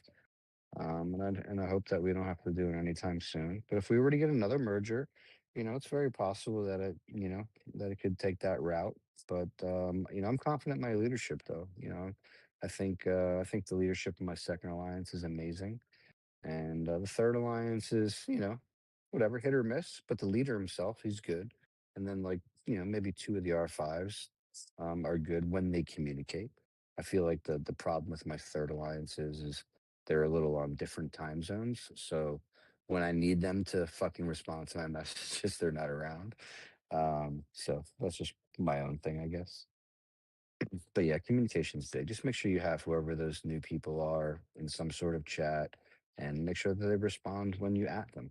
You know, I always test those things for new people, especially on Discord, you know, because some people are different. Are you the guy who responds to a Discord message 2 hours later when we know damn well you just saw it? I feel like the majority of people these days have their phone pretty close to them in some regard, so we know you saw it. So it's like, are you responding or like how communicative are you? So I always like tend to test those waters, in the coming weeks before Void, ask them a stupid question during the week and, see if they respond. And, if you get people that are at least responsive, at least you can minimize any potential downside, whether it be a lowered shield or, or setting up a trap. If you see the big guy super active, in your nation, you could, hey, at whoever, man, set me a quick trap real quick, man. We got 30 online. If that guy opens his shield, he's dead. There's a lot of little scenarios in which that works really well. But again, not only is participation, a cheat code, Holbrook, but communication is very, very big. Do you guys have Especially if they're responding. Do you guys have a single Discord that you and the Japanese both use? I have my own. Yeah, I mean, but I have translators, so I'm Yeah, sure you yeah. do too, I would assume. Yeah, for sure. We have a translator. I was just wondering if like the Japanese have their own Mayday team also, and you guys use like similar patterns, or they don't use it quite the same as you guys. So in game, I mean, I know you guys use like voice chat and things like that. So when we're like actively in battle, I mean, outside of we don't really voice chat. Let me just take that off the board. Might do that like for a very important Elite Wars slash maybe GC finals if it were to be difficult, but we haven't done that in quite some time. Um, but the what was the question? I was just wondering. So we do the voice chat. It's all optional, of course, but basically anybody that wants to speed in any event that we play, we have a voice chat where they can join, and then you're going to get the coordinates faster through voice, just naturally. It's not like we're doing it on purpose, Oh, but got it. And um, and it's only the Americans though, or English speakers, I should say. I mean, it's anyone can join, but it's only English speakers, I imagine, that can understand anything. And but now we have a pretty decent sized group of very strong Japanese players. And so I just said to them today, if you guys want to use Discord, use VC chat, and you want to have your own Mayday team, basically, it'll be available for you. I have no clue. They didn't respond and say, we love it, we hate it. What's wrong with you? They didn't say anything, but I was just wondering if your Japanese did anything like that. But if you guys aren't doing it, then the question doesn't even make sense. So I have a Japanese Mayday team in Elite War, but I would use it like in game, right? It's not like kind of it's similar but different, I guess. Like they don't have voice chat or anything like that. But when I have a few different Mayday teams, right? Depending on the scenario or the whatever the opponent. But there's 100% we have because we have a very prominent Japanese presence in 425, not only in GFK, but my almost entire second alliance is Japanese. But sticking to the topic here, and we don't have like voice chats, but we definitely have our own little Mayday team with Japanese, and they have their own little leader as well. Because only a couple of people are allowed to talk in Elite War for conversation's sake, and like they have their own like little Japanese leader when the time's right. Um, they'll know and they can speak. When they say something in chat, these like 12 people do something. Yeah, that's cool. Thanks, man. Big Bird, do you guys do any of this stuff? Any voice? We voice for GC and Big Elite Wars. And man, it is the best way to experience the game. Like especially when I'm waking up for GC round 2, it's like 4:30 in the morning, but you're jumping on with a bunch of people who are talking, who are excited. The energy gets you, and it improves the speed of our team and like the reaction time of our team in both events. And I wish, for me, it's a time issue. I wish I could do it more because it is by far the best way to experience the game. I've done it in Polar a couple times. One area where I think it can be helpful is if you have a new leader who you're trying to cut his or her teeth a little bit as a new event commander, then you can put the more experienced event leaders on a voice chat, and then it's just 2 or 3 people. It's not a big deal, but you can kind of talk through real time some of the decision making thought process, because it's not just when you're, and I know I'm getting a little off topic here, but when you're bringing on a new event commander, it's not just kind of laying out the high level strategy and talking through things like after the fact. The best feedback loop you can get is the immediate, like talking through the thought process, why, the more experienced commander would have said go this way instead of another way.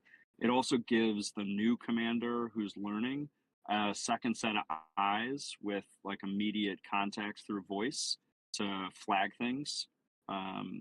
So even if you can't get your whole team on, and for me, time is such a factor nowadays that it's unlikely unless I schedule it or plan it, like for GC or EW, that I'm going to be able to join.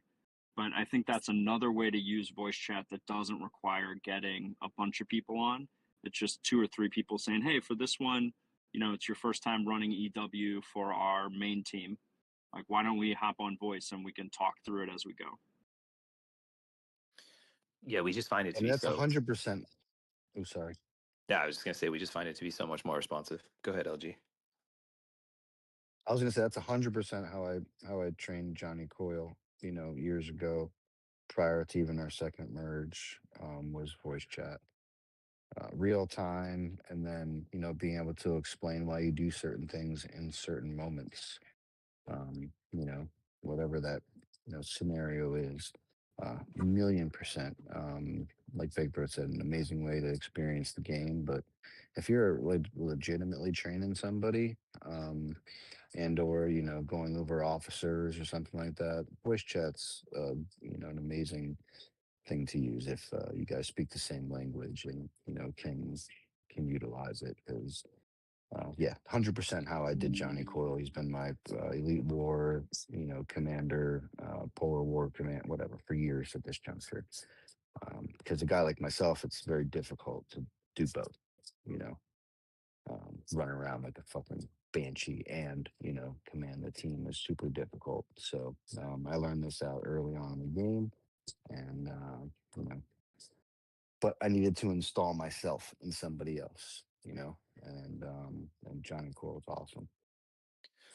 Yeah, we do it a lot, and I guess it's probably just we're not as I don't know what they're. I mean, mature, I guess, is the right word as you guys in these events. So like, it's always good to have people on, and there's not necessarily just one person talking. I mean, Chaos Queen's on, so there's always one person talking, but other people are also talking, and there's a lot of just like, hey, watch red up here or blue on the right hand side. No, we're gonna leave blue alone because they're attacking orange, and just quick communication and easy strategy discussion.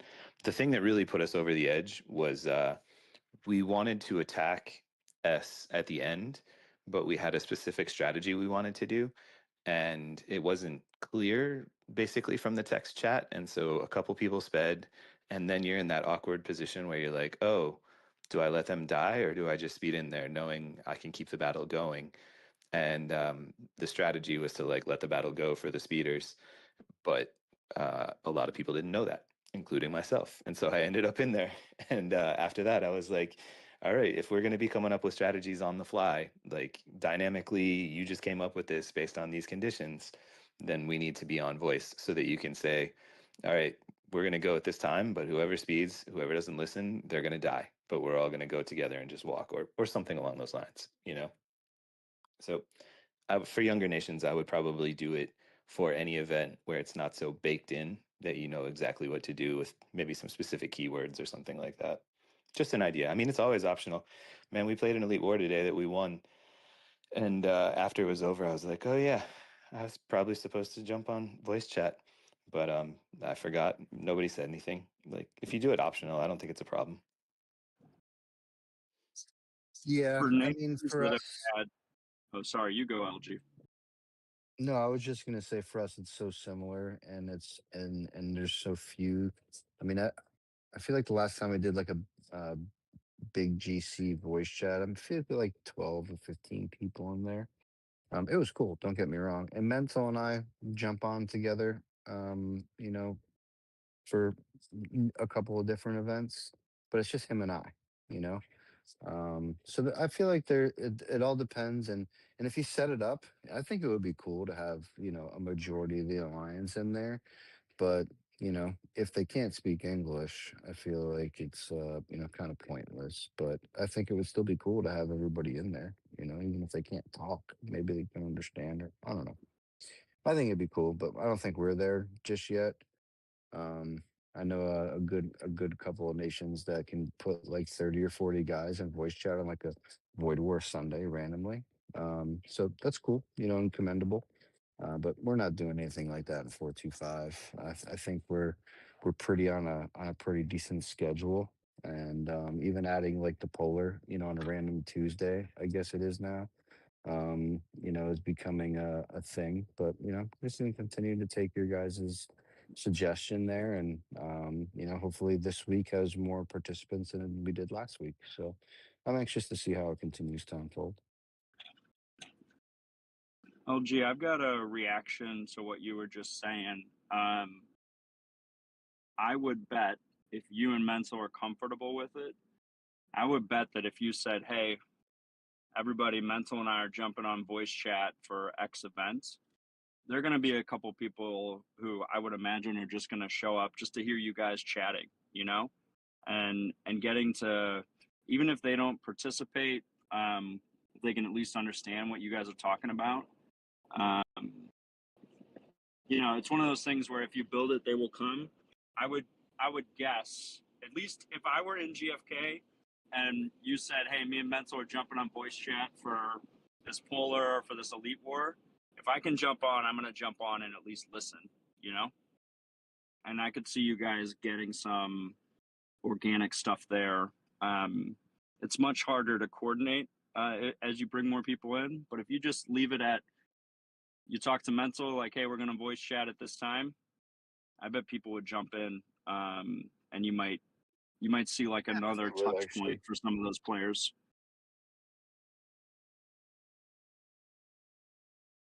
Yeah, it definitely makes sense. I feel like for me personally, the couple of times that I have been in voice chats, I tend to lock in. I don't say much. You know, that's just like me personally. Especially if it, like the last time we did this like for real was our first GC win.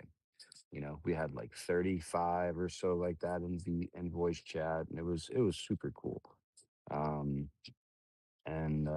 but yeah, so I feel like it would definitely change if I did it consistently. But if I like remember that voice chat from GC, I probably said like 25 words the entire time, you know? So I don't know. Yeah, Maybe I it's just feel that. my own little thing. I just lock in, you know. I don't say much, you know. Like my wife will ask me some shit, and be like, "What the fuck did you just say?" Like I have no idea what you just said, you know. So it's just me. This is not talk time. This is kill time. Yeah, I get yeah. you. I'm I'm I'm like I'm that too. locked in, you know. Light show. You guys do VC a lot, right? Tell us the 858 secrets. We use it like others said in GC and Elite War. Um, any type of event where we know it's going to be really really tough. So Polar or maybe Wasteland, and it really helps. Iceland against Just 425. How many were on voice chat? all of us. We're like, there's Lead God, go get him. Let's That's go. so Yeah, and cool you though guys for you fucking guys, came man. too. That's awesome. Yeah, Tell us but more. it's a great tool. It works really really well, and we got a great team. I know some of the other guys. We've got some people from some other nations. We're letting pilot some cities to kind of um, take a look at the 858 experience.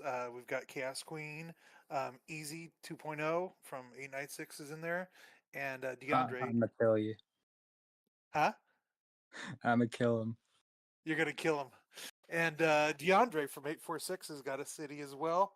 They're nothing special, but they get to come and hang out and see how we do things, and um, it's great. If someone wants to do something like that, we'll be glad to give you some access and come and pilot one of the cities for an event and see how we do things.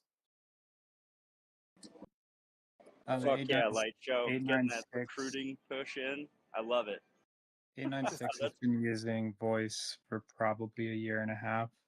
We started using it maybe I think a kill event before the two top alliances merged into a super alliance. We hopped onto a shared voice chat and both alliances were on it. And it was kind of in that moment that it kind of sowed the seeds for us getting past our bullshit and merging into a super alliance. And kind of from that moment, 896 has had a voice chat culture. So we're on there every fucking kill event, basically, since our streak, has kind of been more than halfway rolling. We're on there like 20 to 30 people deep most of the time. On the off hours, there's still like 5 people in there, just doing bullshit during KE, I guess. Every Elite War, every Polar, every Wasteland. If you come to 896 and you don't want to do voice chat, that's fine. You know, like everyone else has mentioned here, technically it's optional, and obviously, if you don't speak English, then you can only do so much. But it's interesting. Recently, some of our non-English speakers have actually been hopping on during our most active times during KE because we use like a little safe word culture type of deal. And as long as they know how to recognize that word, they know, okay, I need to fucking pay attention right now. Like something's actually happening. They don't even need to understand English if they just know these little cues.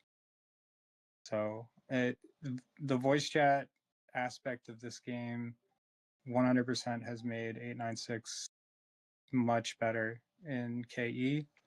And I think culturally, it does bring everyone together a little bit more. I feel like we're a pretty tight knit group of guys and gals because of it.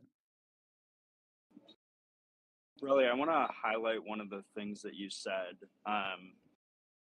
And not just because I thought it was a really funny statement, but the safe word idea, where you get a single word or short phrase that, bridges language divides. That is such a cool idea, one I did not think of. So I am really excited to noodle on that and think about how I can apply that here. That's cool. Yeah. You hear the safe word, you better start fucking puckering right that fucking moment because shit's going down and you don't want to be the one that's about to find out.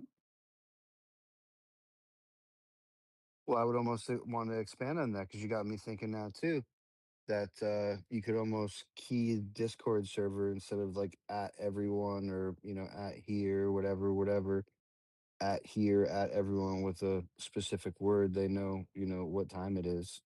But then you give people options to, I don't know, whether or not they want to come for a specific thing.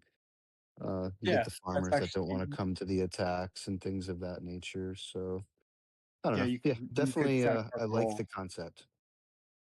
Yeah, you could set up like separate roles for very specific things. Yeah, I like it. Good idea, bro.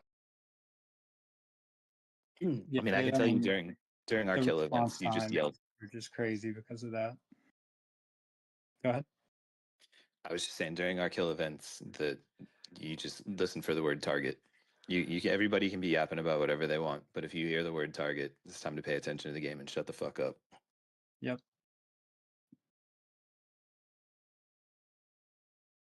Yeah, we kind of do something similar. We don't necessarily have a safe word, but you just mentioned, we'll say target, and everyone immediately quiets down, um, and we'll post a target in the chat, and everyone goes. So yeah, that's great. Maybe we'll work on a safe word ourselves. I just wait and listen for Relly to say popcorn. That's been the recent one during the 785 void. That's merge. Sorry, that's occurring. Popcorn has been flowing.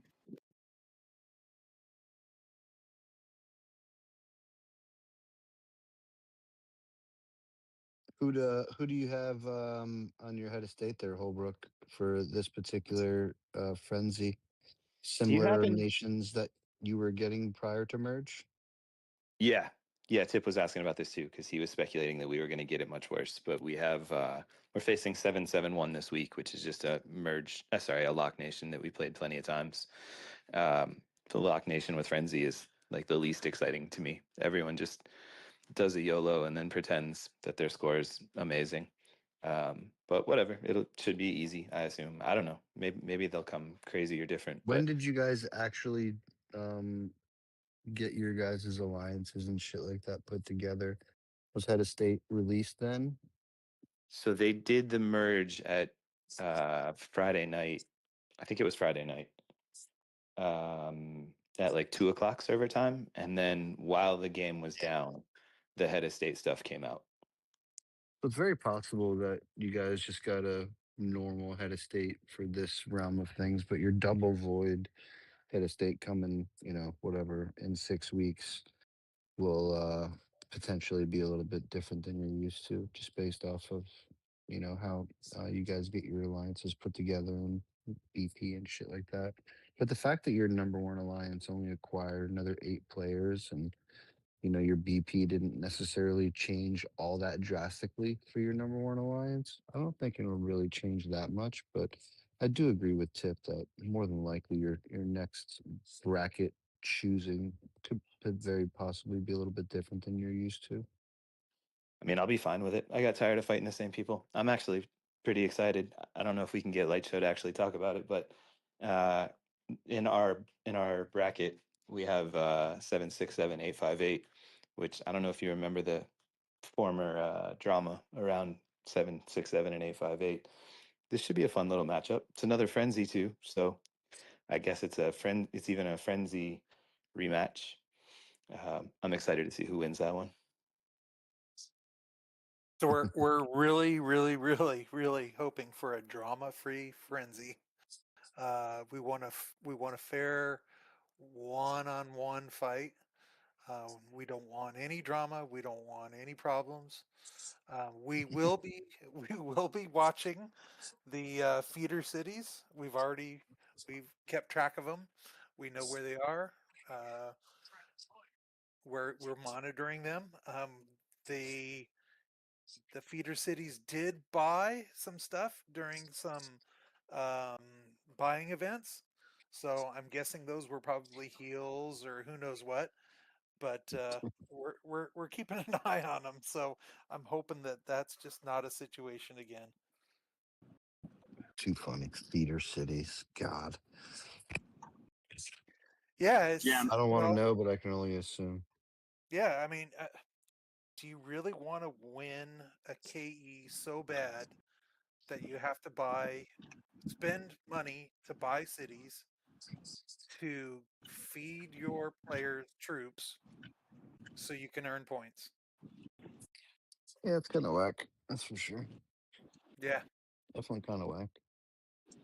you know, hopefully whatever drama happens is in the past, and those cities that you guys have eyes on, they don't even move at all during frenzy, and they stay bubbled. You know, that's I'm in an optimistic mood. I'm hoping for the best right now. Um, I'm the and same. listen, people make mistakes and have fuck ups, and I actually don't really know the specifics, but as a general matter, people make mistakes, they have fuck ups, and hopefully they learn, right? Yep, that's what I'm hoping for. I'm hoping that this was a bad decision in the past and they don't continue to make similar bad decisions. I mean, you do it once, okay, fine. You get caught doing it. You do it again. I mean, we didn't go to the extent to put them on the blacklist, but if it happens again, they're going to be on the blacklist.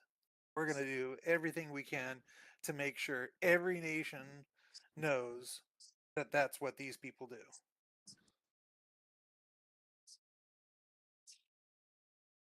I saw you guys were able to outlast the cockroach in your last elite war there. Yeah, yeah. So we beat them in GC, and I they mean, were not elite war, void. My bad. yeah. So we beat them in GC. They were salty over that, and they said that we had help from the other nations, and we said, all right, so let's do this 1v1. So we gave them 3 elite wars in a row. We beat them in all 3 elite wars in under 5 minutes, and then we had a void with them, and we beat them by, I think it was almost 5 billion points. I was gonna Uh, say it was like 4 billion when I looked, so it had to probably be a little bit more because there was like 4 or 5 hours left. yeah, and I'll give them all the credit in the world. They didn't hide in bubbles. They set traps. They came to our traps. They fought. Um, it was a fun void. We had a good time. So they get all the credit in the world for that. But I'm hoping that this will be the end of them saying 858 is cheating, or 858 is looking for friends, or 858 is looking for help. No, we did this on their own. We beat them on our own.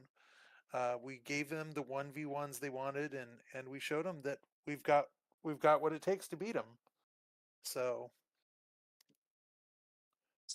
I can Well, you just guys have imagine definitely put those together elite a nice wars. little. Like, the map that has like 4 routes coming out from the main base. I yeah, can just imagine it's like the replay is just all of 858 speeding across the map to get. It's like we're gonna crush as quickly as we can. I bet those were some fun EW matchups for you guys. we post. I have a couple of them on our YouTube page. I haven't. I've been super busy, so I haven't had time to do the other ones. But I'll get those posted up as well, so anyone can see them. And I'll post the link for our YouTube in the chat. I've got like 80 some videos I need to get through and edit and get up there. But there's some good videos up there. We had a Elite War with 904 the other day, and they destroyed us in 6 minutes. So I, let's talk about that real quick. How is that possible? I'm not sure. So we brought 61 Did to you the get field. did you get caught in a trap or something like that? No, no. I think that they had plenty of time to prepare. They brought all of their whales. They brought 68 people. I think they may have gotten some pilots to help them.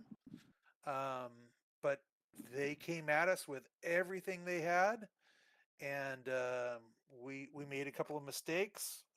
We're trying to work on talking to our players to be better in Elite War, but yeah, I don't have any excuses. They came right at us and they just kicked our asses. Like I So said, they were able to get the attack position, get a little edge? Because you said it ended in 6 minutes. Is that it? Is that what I heard? yeah, it was like 6 minutes and 21 seconds. So we So getting caught in 6 minutes, and I'm saying this with respect, like so getting caught in 6 minutes, there's a mistake there oh, somewhere in the absolutely, beginning. absolutely. And we've kind of identified some of those, and we're working on Okay. addressing All those. right. So Wait, So Light yeah, Show, if you're comfortable talking about this, I have a ton of questions because I love EW. Um, was it their main team that took the base, or was it a handful of players speeding around the main group? so I'll If post you're the video. comfortable talking about it, you know. Yeah, yeah, absolutely. I'll post the video later. We post our losses with our wins, and we take them and try to learn from them. Um, we yeah, we fuck went yeah. we went up the middle, and we flanked them on the sides and tried to cover the sides, and their whales came at us from the sides, and I'm pretty sure we were missing some of our top guys, but I don't want to make excuses again. Um, we we left early and we were on the defense. So they had the advantage at base 8, and they killed us at base 8. We came back at them again. Got new troops, came after them again, and they Did caught did us. they hold on Did they before you go there? refresh? Yeah. Did they refresh? Yeah, exactly. Yep. Yeah. Did they Yeah. refresh, or did they continue to press forward after winning the first battle at 8? They continued to press forward. I know I'm very confident their whales refreshed, um, because we fought again at 5, and the whales flanked us and started a fight at the base. And of course, we were caught at 5. Um, and when you're caught in a fight, you can't return to base. And yeah, they caught us with our pants down. We didn't have enough at home, and they kicked our ass. So Okay. essentially, Pretty crazy. the whales burned your base while a majority of you guys were locked up in 5. Is that what I'm getting? Yep, absolutely. That's exactly what happened. Like I said, they flanked us. They got to the base. They locked us in battle at the base while we were stuck at 5. We couldn't return to base. Man, I'm hitting that return to base, return to base, return to Yeah, base. it's such a fucking it's like I can only assume it's the closest thing to being like drowning. Yeah, Like there's just nothing. that There's nothing you can do. You're just fucking flailing and you're just fucked. that's a perfect that's a perfect example. You're just hitting that return to base, return to base, return to base, and nothing's happening, and you're just like, oh god, it's over, I it's mean, over. so here's a suggestion for that, and Barry taught me this many moons ago, and it has saved me maybe 3 or 4 times. Is mass retreat. So if everybody retreats, and then you would have to speed to the next base, whatever was behind you, assuming that there's that base is open. If everybody retreats, then the people who don't retreat will die a lot faster, and then at least a handful, majority of you guys can get out. So I have personally saved a couple of elite wars in that regard.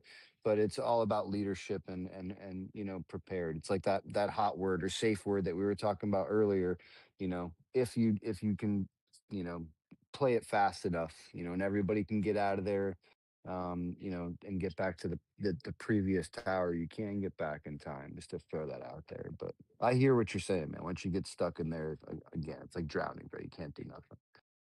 Yeah, as soon as I saw what was going on, I did exactly what you talked about. I hit retreat, but you got that 10-second pause, and it none of it helped. It Well, was in Elite it was War, you just may or may not know this, but you can't just retreat until the battle's over, right? exactly, So, exactly. it's not like you're going to be let out of the battle while everybody else is still going, right? It doesn't work Yep, like that. yep. So, as much as our mind tells us that it does, it just doesn't work like that. I've done that exact thing 1,000 times. But what it does do is it removes you from the battle. Okay. So, if you do that and you can't get out, so now you're leaving your homeboys out to dry too, Yep, but like you said, it gives you an opportunity. If enough of us retreat, the battle will end quicker, Yeah.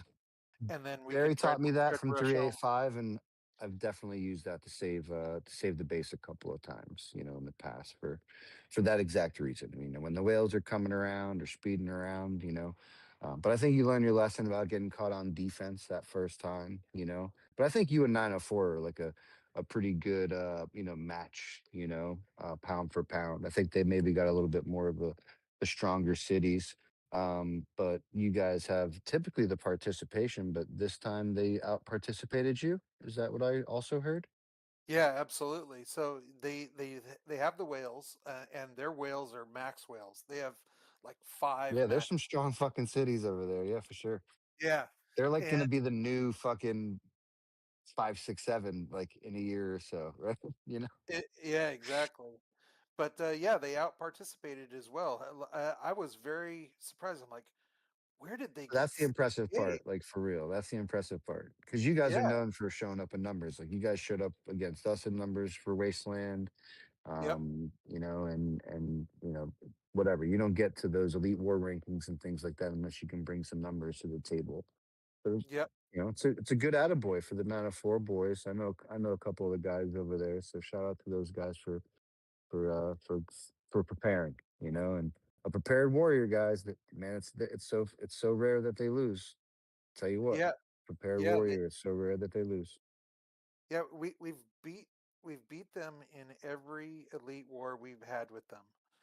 In fact, the first elite war we had with them, they were very confident they were going to just destroy us. They actually live streamed it, and it was over in like less than a minute. Maybe longer than that, but it was over very quickly, and they were Yeah, they were quickly. pretty they were Like pretty our elite disappointed. war this morning with Bernaldo. It was So we've had elite war with them many times, and we've won every time.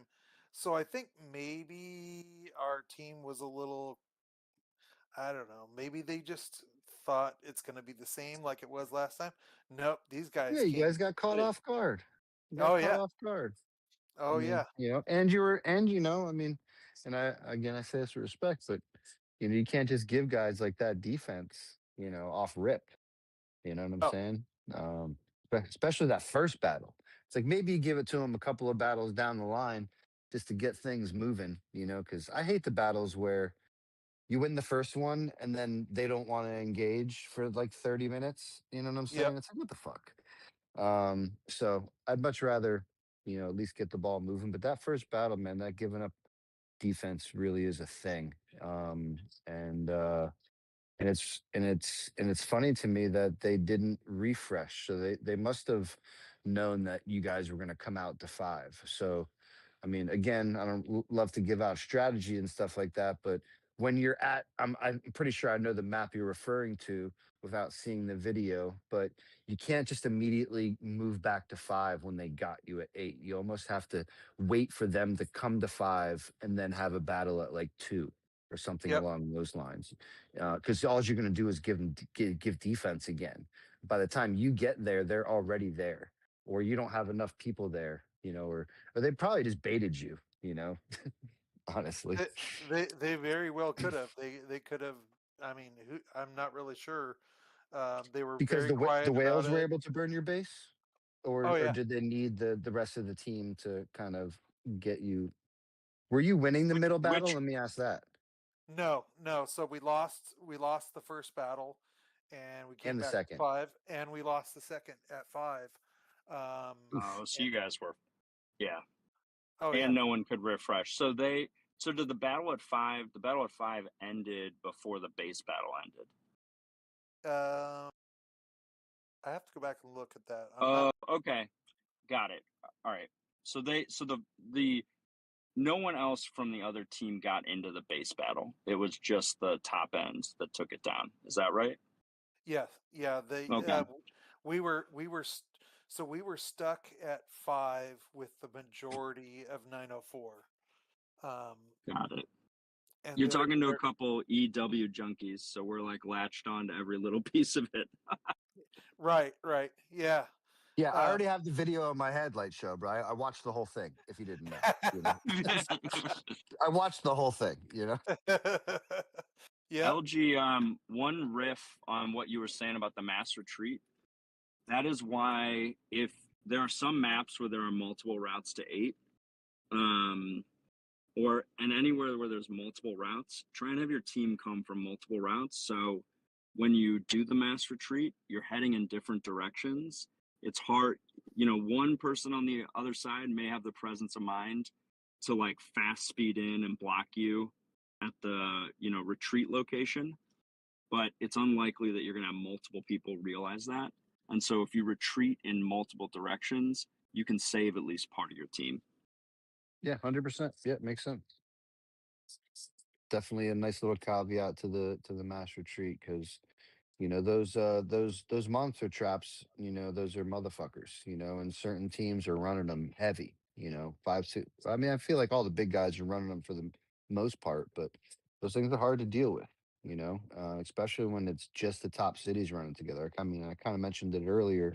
Like, I have my own like little Japanese a little thing over here, and my Mayday team over here.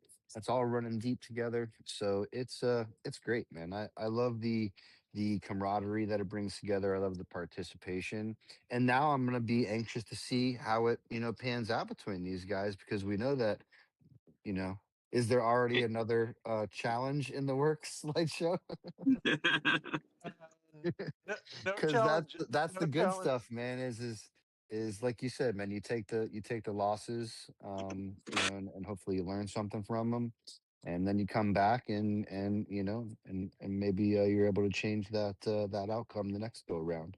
Especially since you guys have usually been able to take the W, and these guys are over there rejoicing now. I mean, I don't know if there's a 904 guy in the chat wants to jump in here, but there's those guys are over there fucking rejoicing over there at 904 after this morning or whatever it was. So that's good stuff, man. Yeah, they have not challenged us again, but Genghis, who has a max city in 904, also has a city in 567 now. And surprisingly enough, we have an elite war with 567 now. Well, I think that's more of like like probably like Tip and the boys showing you guys love. Oh yeah. Um, that's what that is, man. I hope you don't take it more than just that. I know the leadership team very well over in 567, and if they have a problem with you, they're going to let you know. Number one, I'm sure Yep. Bird can probably let us know that, but I'm laughing as you're but saying that. Yeah, for sure.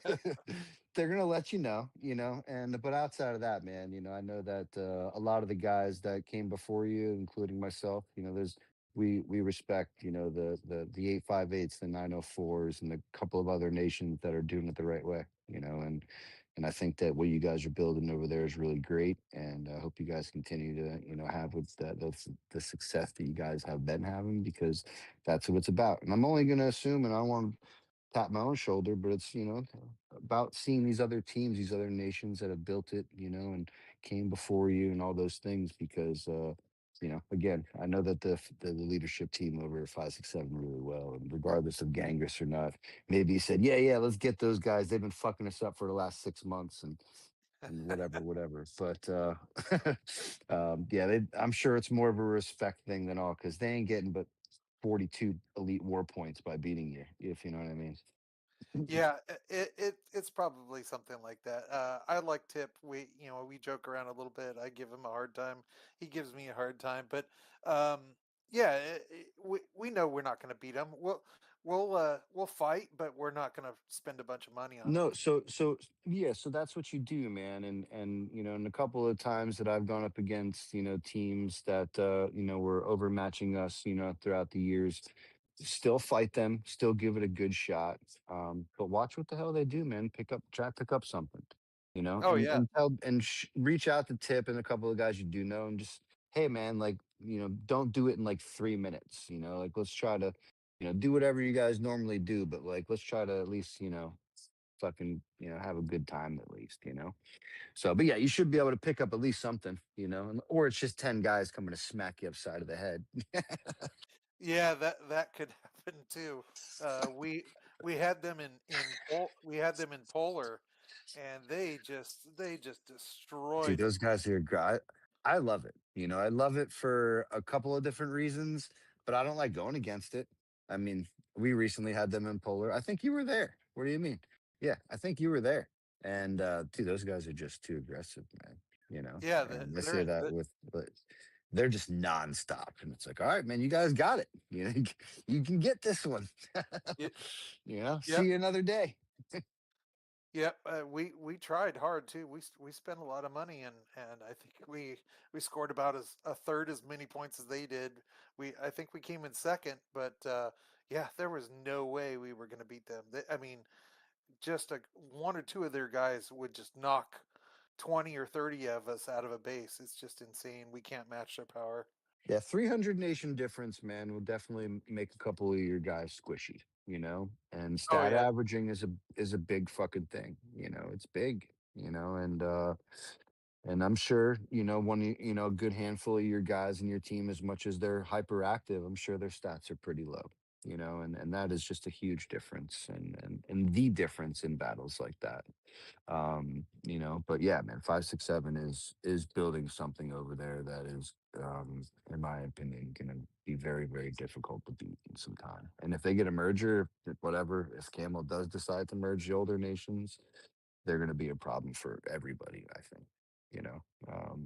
So yeah, it's gonna be fun to watch, that's for sure. But I wouldn't want to be in your guys's little thingy, Elite War here next week or whenever it is. I think Tip requested 11-11 in like Void War or something like that to go have fun with those boys up there. yep. But they ended up getting him in Chaos Land instead. So they're gonna go mess around with each other in Chaos Land tonight. So I'm sure that'll be fun. Yeah, I'm sure that will be. And I'm excited for Chaos Land. I'm not going to be able to stay up late enough to play the first round, but I always like Chaos Land because it's like one of the only fucking events you can bring all those damn troops I got in there. So it'll be nice not to spend any heals or press the heal button anytime soon and Can you go Oh, can behind you some talk can motherfuckers. you talk some Chaos Land strategy, man? I don't even remember this old event anymore. How do we play this event again? Are you getting double Chaos Land, you little shitbag? I sure am. Wow, No, bro, that is you so fucked bastard. up, dude. What the fuck? Hey, Jesus. this is what What is happens when going on? I'm telling. this is The VIP, I'm boomers are telling. outraged. The boomers are Dude, this outraged is right now, Holbrook. crazy, bro. This is crazy. You get double Chaos Land? What kind of fucking After world getting a is it? merge. What did Dude, what a fucking world. Are we playing Timu AOO? Did you guys switch some shit I'm unaware of? this is why Oh, people need to clean their too nation and get their merge. They can get their double Chaos Land too. Little cherry on fucking top. funny, man. This mean Damn, man. I'm salty about that, bro. I'm kind of salty about that. I'm not gonna lie. does this mean you're not going to Ah. share your strategy with me? I mean, we don't have. I mean, strategy should be go in, kill your monsters, and and play as a team until you're not playing as a team, and then go, putz around. That's really what it is. I think that usually depending on nations and teams and organization. We don't organize at all. It's like whoever shows up and each one, you guys kind of work together the first like 20 or 30 minutes. But what we do in 425 is we typically wait until some idiot nation forms like a little whatever hive, because they always do it for some dumb reason. And then we just go hang out over there and go kill them all. And then that's really about it. I mean, I think the whales butts around, and I usually spend a little bit of gold and putts around a little while, but I feel like the camaraderie, the playing together is about the first 20 or 30 minutes. And then after that, it's very similar to like Iron Blood for Convo's sake. It's like everyone kind of fights together for the first 20 or 30 minutes, first round, if you would, using the Iron Blood example. And then after that, it's like the whales are going to spend their gold or use their items and go try to rank in that regard, because you can even look and maybe maybe not up there, but down here in like the older nations, I guess you'd call us now, um like number one, the top 10, um they won't be close.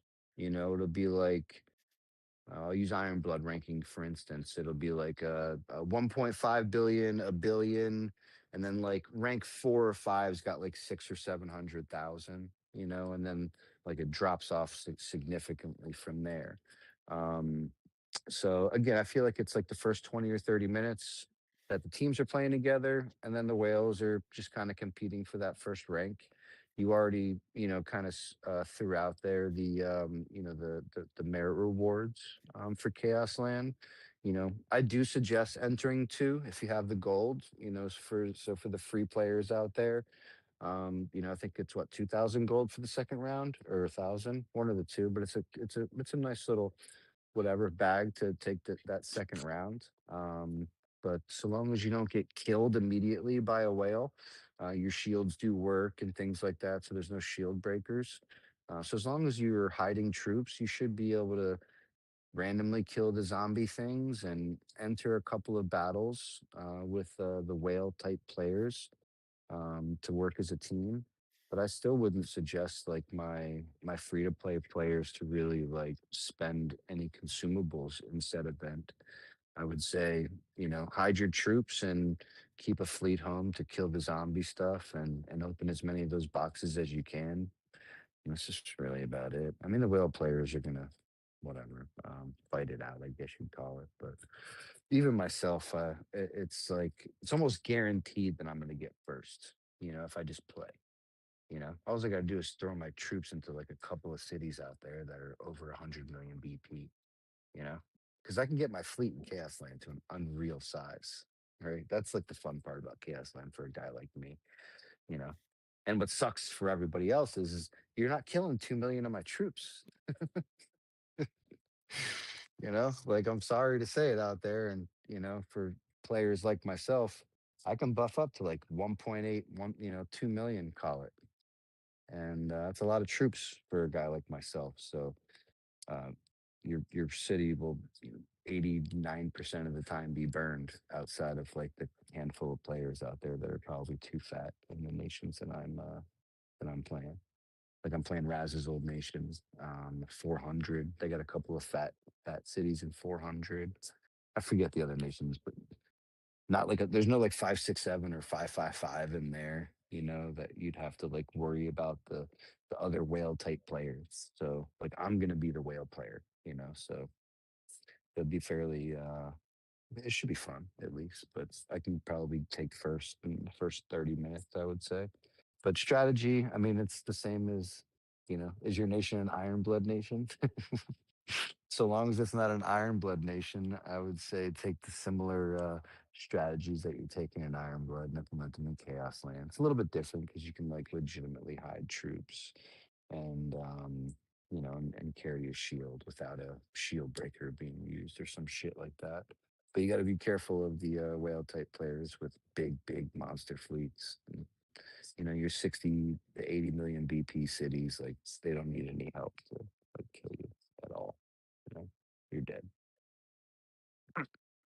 So yeah, but it's fun. It's fun because you can get those like cool battles, and in like the little hives, you get like 10 different cities, and they're all being burned at the same time by all your different random people, and so it's cool, you know.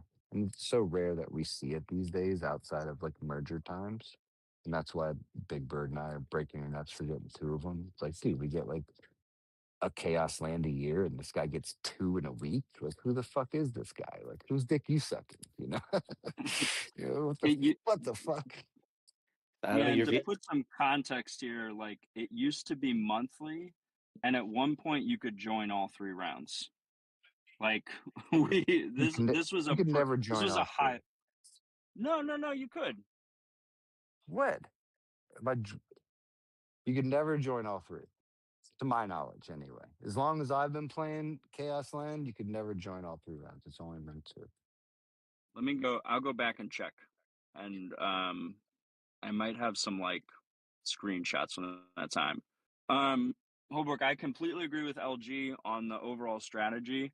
I have some like minor tactics type things that I can rattle off.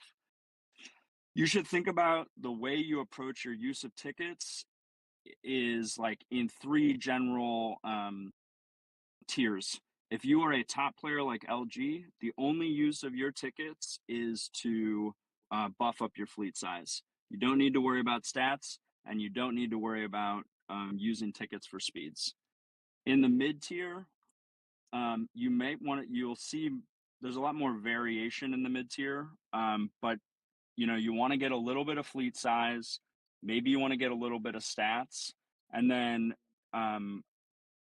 depending on what kind of gold reserves you have and what kind of gold income you have coming in every week, you decide whether you're going to use tickets for speeds. The lowest tier of spender, you only use speeds. You only use tickets for speeds. Don't worry about the stats. Don't worry about the fleet size. Like, the only way you get to play this event with the full team is if your team is focusing on making sure everybody can be a part of those big speed attacks. That's the joy of Chaos Land, is that low spend players get to speed like a spender. And the only way to do that is to like completely focus your use of tickets should be on speeds. So let's talk about when you're starting out in the round. Before you enter, especially if you're a low spend player, you need to be trying to kill some monsters right off the bat. So have a preset fleet that's, split like a 3-way split for your fleet strength. And then before you enter, it's a purple item that basically halves the amount of time it takes to get to a monster. I can't remember the name of it. Urgent something. Urgent fleet. Urgent fleet. Okay, thank you. Urgent Fleet. That buff works against monsters in Chaos Lands. So your goal when you start out is when that first 3-minute shield is still there, you want to be finding monsters quickly and killing them. That's going to get you your first couple boxes, which will give you a little bit of tickets. So early on, you've got a capacity to speed, and then you can join the next big attack with your speeders, and then you get more tickets, and it becomes a positive reinforcement loop.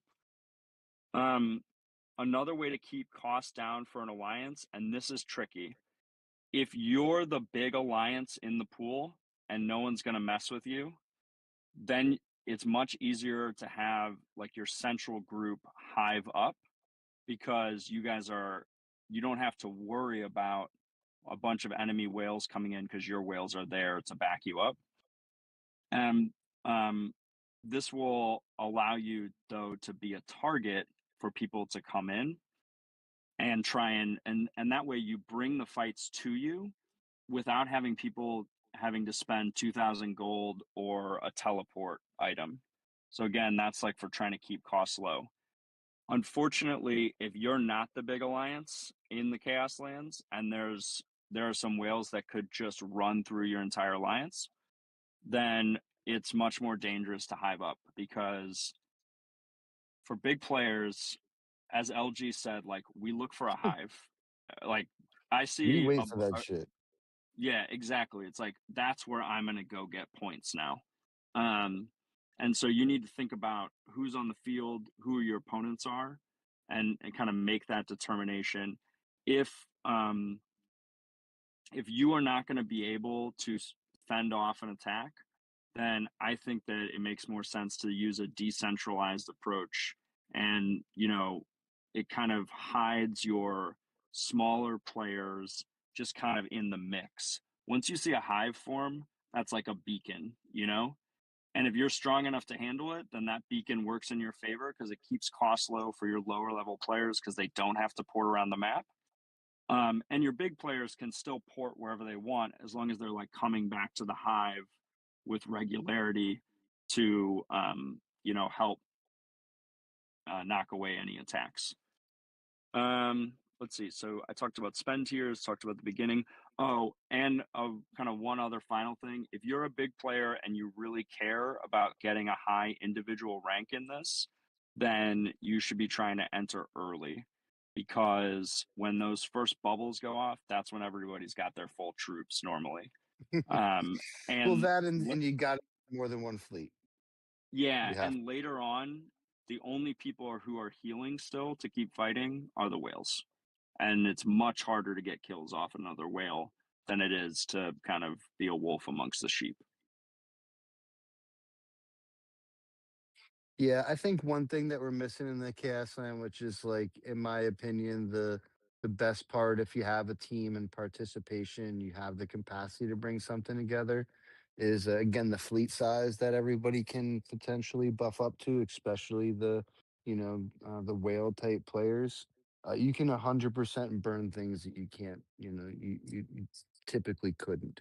And I'm talking like those big fat cities, like I don't know. I'm sure 621 could give me a good old burn in Chaos Land if they wanted to. Stupid things like that I think is great. You could burn even if it's like, 10 or 15 of you in a random round three or something, and all your Asian players are sleeping. That 150 million BP city with like, 10 or 15 guys with 1.5 million troops, like that thing's toast. You know what I'm saying? So I think that's also just a really cool part of Chaos Land where if you do have all the team together, you can really attempt to try and burn a specific player. We tried to do this many moons ago against Dreadnought when he was like 250 million or something along those lines. So it's like it was a cool experience for us, and we rejoiced when it was all said and done. So a couple like the 350 million BP cities out there, like Tip for instance, right? He's around 400 or something like that. I'm sure he's a lot more susceptible to be burned, in a chaos land more, than he is in say a void war.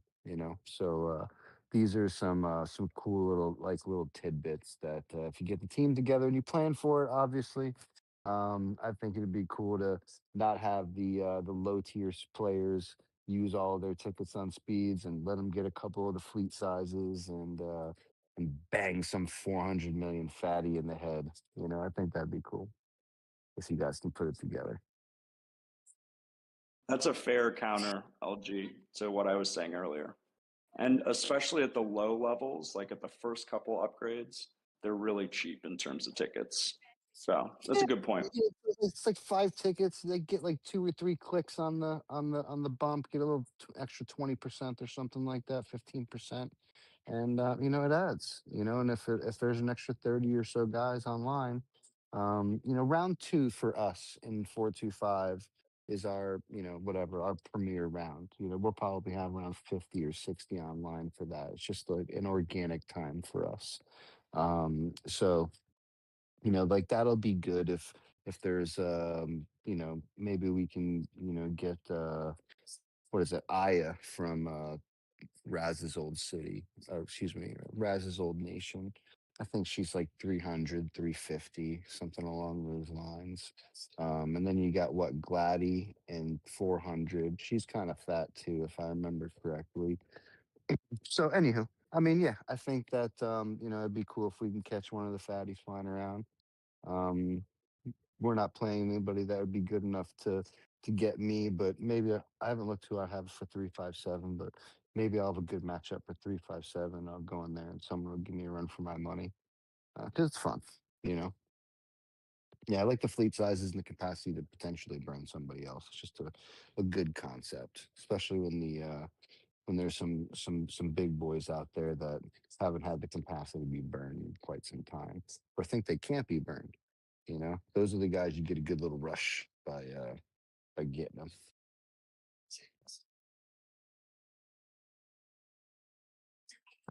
Yeah, So again, when it's like 2 our- million, it's hard to kill me. You know, so it's like gotta our get it. chaos land is going to be insane. We've got 785, so we got Holbrook, who's just crazy strong, and then we got 799.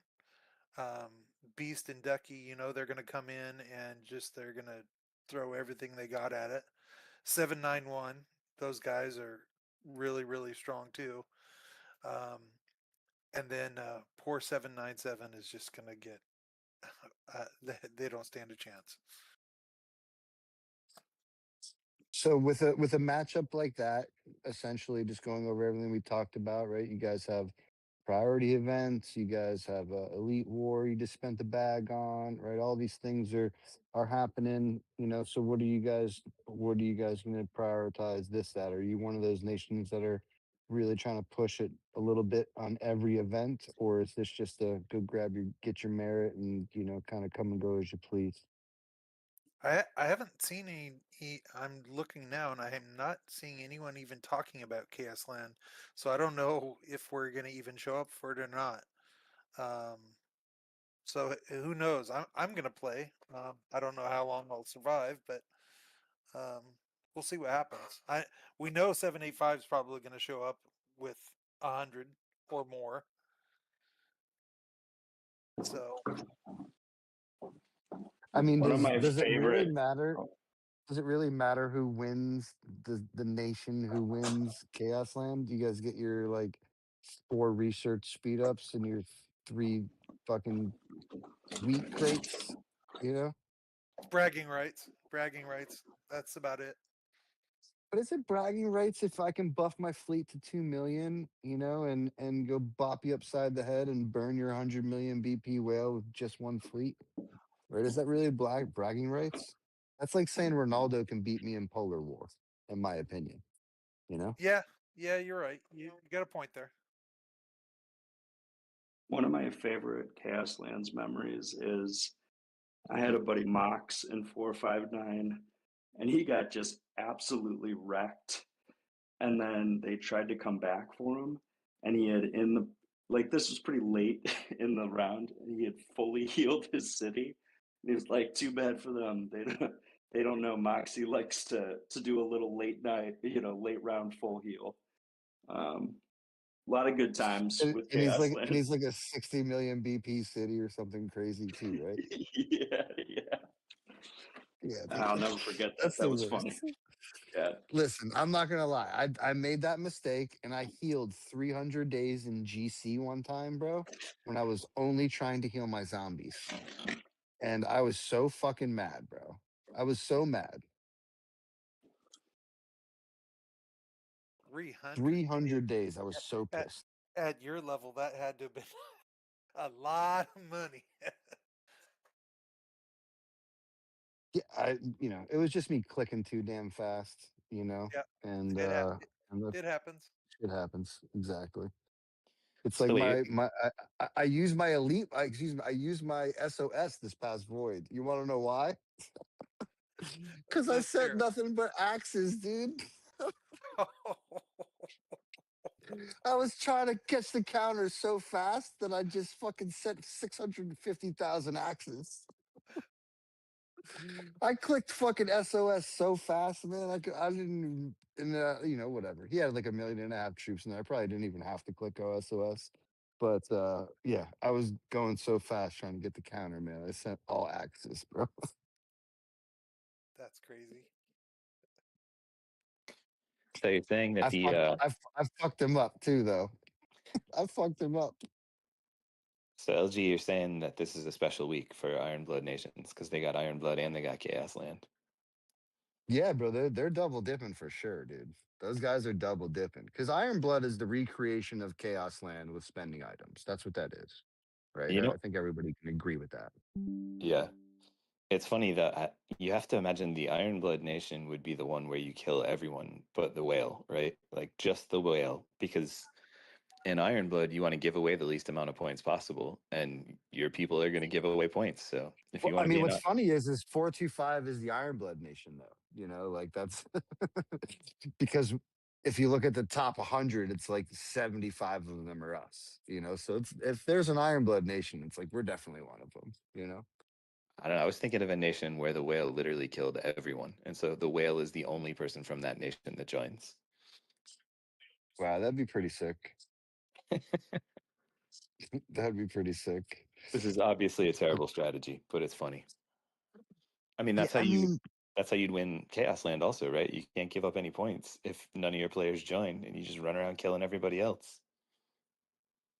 yeah, I mean that's I feel like somebody had a strategy to do that, and then majority of the people didn't, you know, um, hold their end of the bargain up. I forget who it was. Who was that? Maybe it was Raz's Nation, or maybe it was like 3-7. I don't know. I forget who it was. But That's somebody a, said that they weren't going to join, um and try to get them to come to a different side of the nation, but then they had to go in there and fight for it or something along those lines. But yeah, I don't know how you can wrap your nation's identity around an event like this, like Chaos Land or Iron Blood or um and I say this with respect to you, Holbrook, but even Polar, I think, is stretching it because of the ability to, use items and spend. Not to say that your team does because you show up with 90 and stuff like that, but if somebody really wanted to give you a run for your money, all they got to do is add a couple of gold items to the pot, and that's the part where I just don't think it's a great KPI to say that I'm better than you or you're better than me, and you know, um, whatever. Like that's like the part that I don't love about Polar is the ability to add that gold item, which is such a fucking OP item, you know. And even the purple, the reflection or whatever that stupid purple item that is probably added to every whale's fleet, like every time they move in a polar, is just a lot, and I think that's just not the best, again, KPI to go team versus team. It's a good way to show, who's got the most people spending money and things like that. And I'm sure you even experience that with the teams that you go up against, like guys like the 799 team, right? You guys got them in Chaos Land, right? Ducky and Beast. Their team isn't all that participating, but those guys are coming, like the entire time nonstop. So I it's think you just can been make the exact same argument about Elite War. If you get some whales that are just gonna max speed, max heal, and just keep crushing all of your players, you can make the exact same argument about Elite War. well, you can't at the top end, like doesn't matter how much my Mayday team would go against Big Bird's Mayday team. We're gonna butt each other's heads. Um, it's different if you're going against like a us versus you, right? Like a 425 or a 785, sure. But like a true team that you would match up well with, right? Like whoever that is, whatever nation that is for 785. I can devil's You advocate wouldn't you and just wouldn't say like you the wouldn't same want thing it to would be be. pushed over. By the items. That's all. I feel like you could devil's advocate the same thing. You're saying pushed over by spend, and I'm saying you could devil's advocate the same thing for Elite Wars. I don't. There's not really any point in it, but you. Of course, I'm not going to be able to do anything to you in Elite War and Polar if we're spending the same. But you're not going to be able to push over 255 if you're spending in Elite War. You're going to have to No, spend a bag, and the same thing is true in Polar.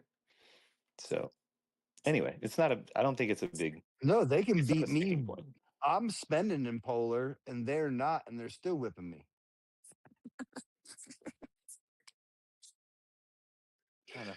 I feel like I was arguing earlier in the chat, in Alliance chat, with Mental, and he's like, just tell 255 that I'm sorry in advance. When we see him, I'm just gonna hit him over and over. I'm like, don't do that, bro. I'm like, I need you over here. I need you to focus over here. He's like, yeah, but like, I don't know, man. I just want to fight them. I'm just like, and that's where your name comes from. I'm like, you're just gonna slam your head against the wall over and over. He's like, yeah, that's okay. It's okay. I was like, all right, man, do your thing. I don't know what else to say other than that. But we don't got him this week, so we'll continue to give some prayers that we stay away from him for a little while. But yeah, I mean, I'm not a huge fan of the spend to win, even if it is an elite war. And that's probably why I don't challenge the guys that are around me. Right, I'm not trying to put that pressure on my team, and I'm not trying to say that I'm number one. Like in those style of things. I know that there's teams currently that are better than us in every event. I don't think we're the best in any specific one event in the game. But I think overall, we're a great nation, and we're going to give you a run for your money for the most part. But I think I'm also pretty smart when it comes to, all right, I see what these guys are doing. I'm not willing to match that. We're gonna have fun and get us some camel rewards, and go from there. It's a little too much to just, again, that pressure is like relentless. But I am excited to see some things that are going to happen in the Elite War ranks here in the coming weeks. I'm excited to see some of these merge nations and see what they can kind of put together. I got my eyes on your little band of misfits up there, Holbrook, and see what you guys are going to do. So I'm watching all that stuff. I like to see what people put together right after mergers and in the coming months after mergers, because I feel like that's always what is going to set the tone for who the next big dogs are coming out of whatever nations. Because in your nation, right, you still have to come down and get to a point. Who's your GC winner? It's 732, right? that's right. That's your group? Yeah. So like, that's, your first goal, I'm assuming, is to attempt to, kind of get those style of nations and even if you don't, there's always going to be that nation is or call it two or three nations that are always going to be right there at the top, always going to be right there recruiting and hopefully eventually you guys get whatever wins you get um I feel like there's only in each globe, whatever globes there are, there's only like two or three nations that are even decent, but then there's always one, until mergers change things, maybe that just kind of sticks out. But it's cool to see like the 858 is not in the same globe as 904, right? They're in a different globe. Not right now. No, No. Light show, are you in the same globe as 904? You're not, right? no, For different. GC. Yeah, That's what I different. thought. You're right. So it's Holbrook and then you and then them, right? There's three globes right there. Yeah, yeah. Correct? Yeah, that's what I thought. So like, so who is in your guys' group that can give you a run for your money, like legitimately? Right now, 877 was was the big competitor this time around. We had 799, but we took them They've out. fallen off a lot. Yeah, they've fallen Well, off a lot outside of their two big cities, obviously. But they've yeah, fallen off as a group a lot, I should say. yeah, we took them out in the semis. Um, so they weren't a contender in the finals, So did but you do that? Did you take one out of the 425's bucket with that? Did you do that on purpose? Or did we it just end up like that? so we stepped down. We cut back on our score, so we were hoping You to to to stay out of the top four. yeah So you to, rank between 5 and 16. Yeah, and we didn't know if we were going to get 877 or 799. We didn't Yeah, know you don't who we care were. who. You just knock out a top one the first round. Yeah, and that's what we Yeah. did, and it ended up being 799, and then we ended up with Good work. 877 and 827. I can't remember everyone that Because you was in. guys won last season too, though, right? If I remember correctly. Yeah, this is our third. This is yeah, okay. So you guys are in a minute. So like in your globe, right? And sure there's the 799 and and the 877, right? You're better than them using your globe. But they're still there hanging around doing their thing. They're pretty good, but they can't beat you. I think you got a new thing happening in the 904 910 world, right? I think that's cool that 910 took that, and so what they got going on is going to be pretty cool here in the coming months, and running it back. I guess one of my other questions would be is like, can a 910 come and beat you guys? Have you guys fought them anytime soon? Or are they Um, not even like an elite war type alliance? Because I that can't we have. remember seeing 910 in the rankings. I don't mean to sound disrespectful. Yeah, we have not seen them in Elite War. We've gone up against them in Polar. We've beat them in Polar, but that's not a good Is, metric. Is Saif? I don't know if I'm saying that right, but is Saif here? He's Safe? usually putzing Yeah, around. Is yeah. he? I I don't know if don't he know. wants to jump in and say something, but if yeah, I'd like, because I feel like well, obviously they just beat 904 for the GC there, um, but Yeah, I don't think that they are doing Elite War. I'm looking at the Elite War rings as I'm talking, so that's why I'm off all over the place. yeah, I have not seen them in Elite War. And you mentioned 799 with the merge that 785 got. Um, and some of those other nations, 799 dropped down to that globe. So they're not in our globe anymore. So 796 and 799 Oh, are so that now, makes it even easier for you. yeah, makes it even easier for us and harder for them. But so at what point does 904 drop to you though? I think we have to have a couple more cities before 904 will drop down.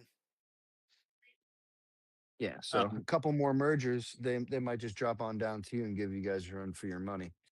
More Yeah, interestingly enough, the bottom of I actually haven't checked to be 100% sure on this because I know I saw somewhere that ENIAC had updated the GC groups, so I'm sure it says the correct thing there. But when I was looking at it, because I was curious, 895 was the bottom of the Global 11 bracket this time. Yeah, they're right there. Yeah, they got to be if 858 is in a different globe than 904. I know there's not that many nations still alive in between there.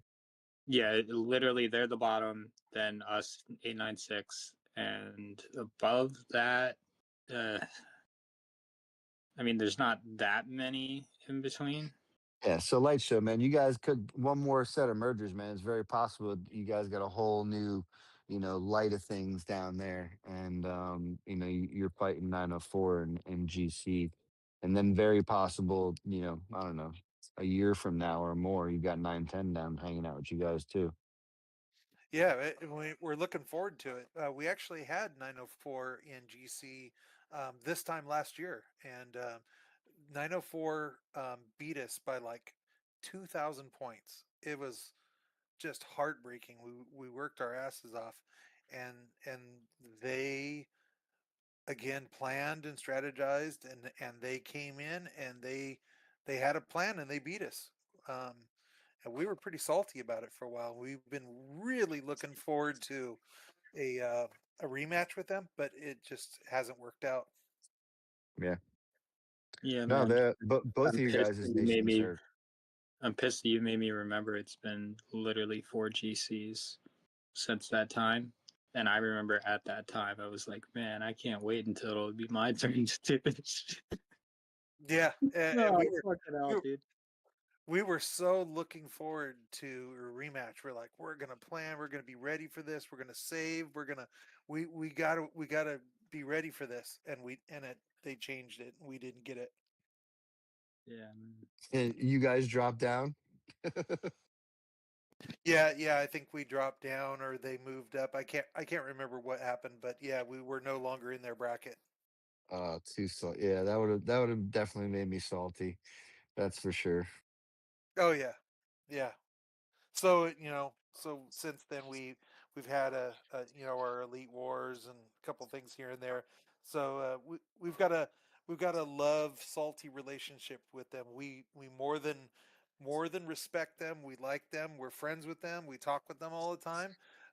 But boy, do we want to beat them. Yeah. I mean, that's like me and 255. Like, I love those guys. Blah blah blah. I'd love to beat them. We're just not there yet. That's all. Yep.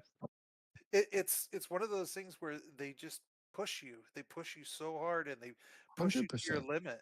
And it's like it brings out the best in everyone. And it's just everyone gets hyped up, everyone's crazy Listen, about it. as much as I talk shit about playing 255, if you ask my team, some of the best battles we've had were against 255. Sure, we lost. Sure, we this, whatever. They dominated, da da da. But like, no, like some of the better polars, some of the better, whatever off-brand matches.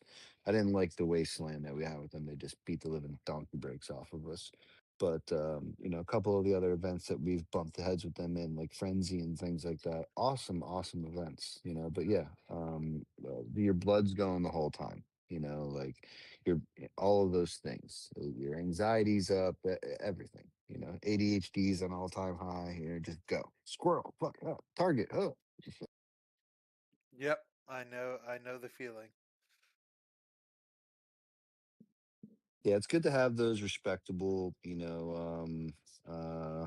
whatever, rivalries, or even call it camaraderie if you would, because I have a great relationship with the majority of the players in 255. But when it comes to wartime, like those things get set aside, and we go to fight, or we don't, if there's a little deal. But in the grand scheme, it's yeah, I would love to beat them. Kidding me? You know, kidding me? And we're gonna give it a go eventually. You almost have to. It's like you can only beat up on Ronaldo so many times in Elite War, before there's not much to do. But I do think there's a lot of things that are happening in the Elite War ranks. And again, love to see some of these merged nations that that are just getting their shit together, over this last week, to, start to see them breach into the top 100, or, whatever the case is. I think those are all great things, because, I mean, for us, using 425 as an example, I mean, we were in the top 100, top 75, call it, before our second merger. And it was nice, using those baselines as a ladder to grow. And then when a merger came, coming down, from whatever rank 65, I believe we were when we merged, and now here we are, rank 4. So I think and it's been a great, whatever stretch, fucking goal, whatever you want to call it. Um, so yeah, just keep putting the time, keep building something, and yeah, and pray that the people below you start falling off. Right? Because that's the only way I can beat 255 is, I gotta recruit their recruiter. So shout out Roser doing his thing. I'm gonna go recruit their recruiter. And then I don't know, I don't know what else to do other than that. Yeah, he's all over the place recruiting. Dude, that guy's in yeah, he's the man, bro. He's the man. Yeah, yeah, I do a lot of recruiting too, and I was posting my orca with the "We Want You" thing, and Rozer did the same thing, but he put a raccoon in there. He's the man, dude. Yeah, So he's yeah, good. it's nice, and it's, and for those teams, like, like looking at you in 904's ranks, sub 30, being the ages that you guys are, it's awesome. Even looking at like nation, like what, like 594 or some shit like that. They're like top 10 ranking. And I know that they're only there because of participation. I mean, sure, they got some strong cities there. I'm not taking anything away from PHX, but they're there because of participation. That's why they're there. Can almost tell you why everyone's there. In the top 50 for the most part. And you guys being the big red flags. The 800-900 nations up there in the top 30. You don't see a lot of those. But then you see like your random, like, your Duckies and your Beast nations in there. They're ranked kind of high, but they're only ranked kind of high because of those two cities. It's like Ronaldo and Treehouse. Like, yeah, they're top 10, but they're not really top 10. Like, you guys could beat Ronaldo, I think. Like, straight up. I don't know. We just we had 594 PHX in Wasteland last week, and we really thought it was going to be really tough, and it was at first. They got some strong players, but we just shut them down, and we did what Yeah, if you we can call. outlast them that first 15 minutes, they're going to probably give up shortly thereafter. Yeah, that's what happened, and we just sat at the three bases in front of their base and just wouldn't let them go past.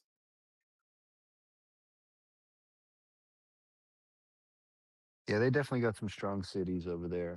I don't know if they didn't show up or for that particular event, but like they play. I believe they're like ranked 6 or 7 in an elite war right now. That particular team. So like you guys should be using those things as like baselines. It's like, hey, well, if you can beat them there, you should also be able to beat them here, and give a challenge against the top 10 or 15, something like that. Man, those points are huge. You know, even if you did it once, maybe they come back for seconds, or if they lose or whatever the case is. But those moving up in the rankings, if you're challenging those rankings, again, that are substantially ahead of you, and you can pull off that win, it's nice. And if you lose, you don't lose too many points because you're almost expected to lose. You know, Yep. Yep.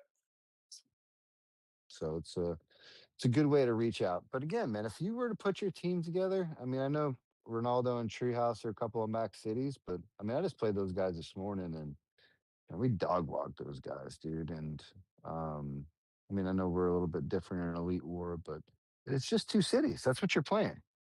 Right. Like, sure, there's like 35 or 40 other guys there, but those guys aren't, like, yeah, it's two guys. That's all you're playing. And respectfully to the 799 clan, I feel like it's very similar over there.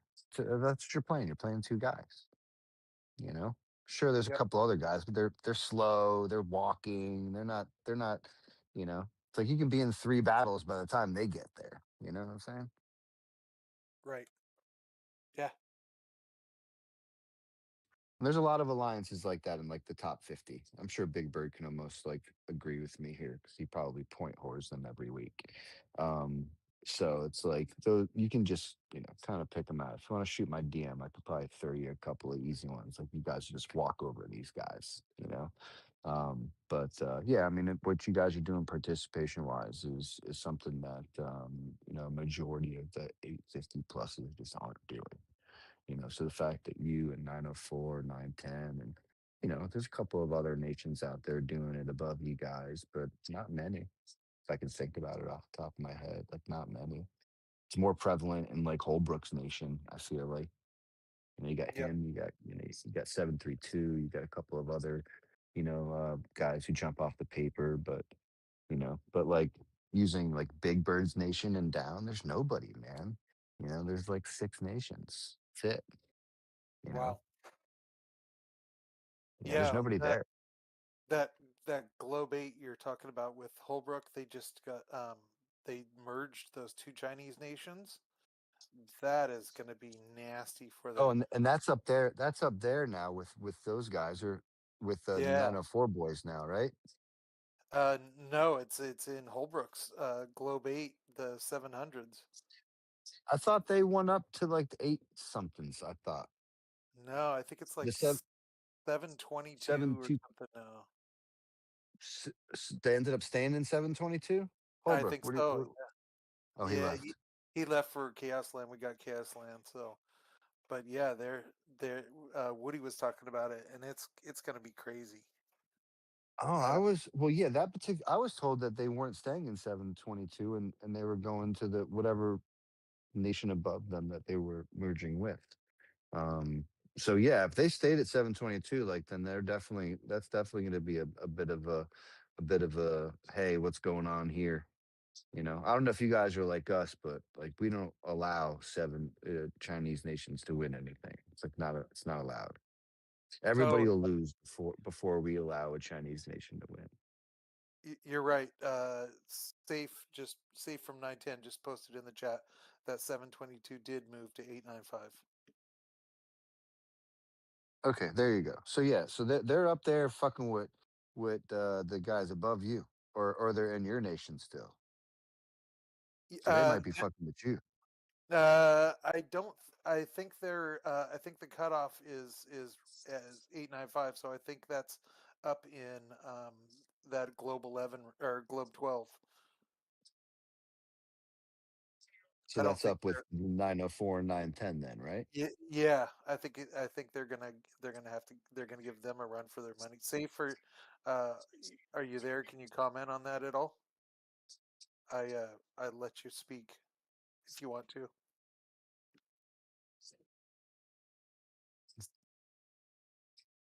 There he is. Hi guys.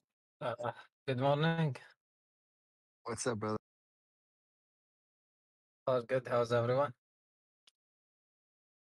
Uh, we've talked about it earlier that 895 is going to be the superpower in our bracket, but it's all right. We're going to wait for our second merger. As you Gotcha. say, it is what it is. So what I'm hearing is, and I'm saying this with respect, Safe, is you guys are just gonna lay down and they're winning. There's no fighting them. No, we will fight, but uh, mathematically and theoretically, it's really hard. And 904 wouldn't come to the table and say, we don't care who wins, but the Chinese ain't winning. Because I think both of y'all should be able to fuck them up, right? That would be ideal if 910 and 904 could set aside their differences, just make sure they don't win. Yeah, If I we mean do that, then 895 has no chance. That's the only way 895 doesn't win it. well, you should start talking about it now then, because I don't know. I don't want to sound like a racist piece of trash, but I don't like when Chinese win GCs because it's like what they strive for. That's what they like play the game for some reason. I don't know why. It's like rule the world, maybe, I guess, like their mentality. I don't know. It's just the way I think. Um, but not on my fucking watch. And I don't know if like that's the American in me or not speaking, but like not on my watch. Not with the caveats you guys get, not with the cheaper packs you guys get, not with all the whatever. I know that it's a lesser server network horse shit pitch that they want to give us, but nah, man, not on my watch. And I've literally gone out of my way in our globe to make sure that the Chinese haven't won. Um, it's made other nations win. Shout out 429, right? The only reason that they have a GC championship is because the Chinese weren't going to let me win after I beat their ass. So they let the other nation win, which was cool. Like we were perfectly okay with that. Sure, we were a little salty that we didn't win when we should have, but they didn't win. So I would love to see, and whatever you guys got going on over there in 910, you guys are building something special over there. 904's got a great nation. I don't know if there's animosity there or not, but I'd love to see you guys come together and fuck them up and make sure that they don't win. And maybe even let the other guy win. Let the fourth guy win. Whoever cares. Doesn't matter who wins. They cannot win. And I'm just gonna end with that and I'll shut the fuck up. Yeah, on paper they should be winning on paper, but we never know until that day comes. And one thing I wouldn't do is I wouldn't pressure the team to uh, to spend and to go hard. Like we have pressured them enough. Thank God we pressured them last GC final and Void against 904. Uh, the team needs a break. So I'm in a Yeah, you position where definitely got I'm to like, replenish the bags you for guys. sure. I'm in a I'm in a position where I'm just telling them, do whatever you want, play whatever event you want to play. At the moment, like we are on a break.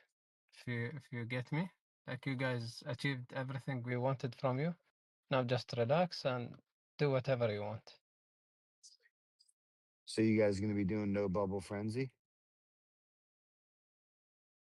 Um, who do we have? We wouldn't mind, we wouldn't mind doing no bubble frenzy at all. Yeah, because I'm gonna be jumping off here in a few minutes, and I'm gonna probably end it with that, y'all.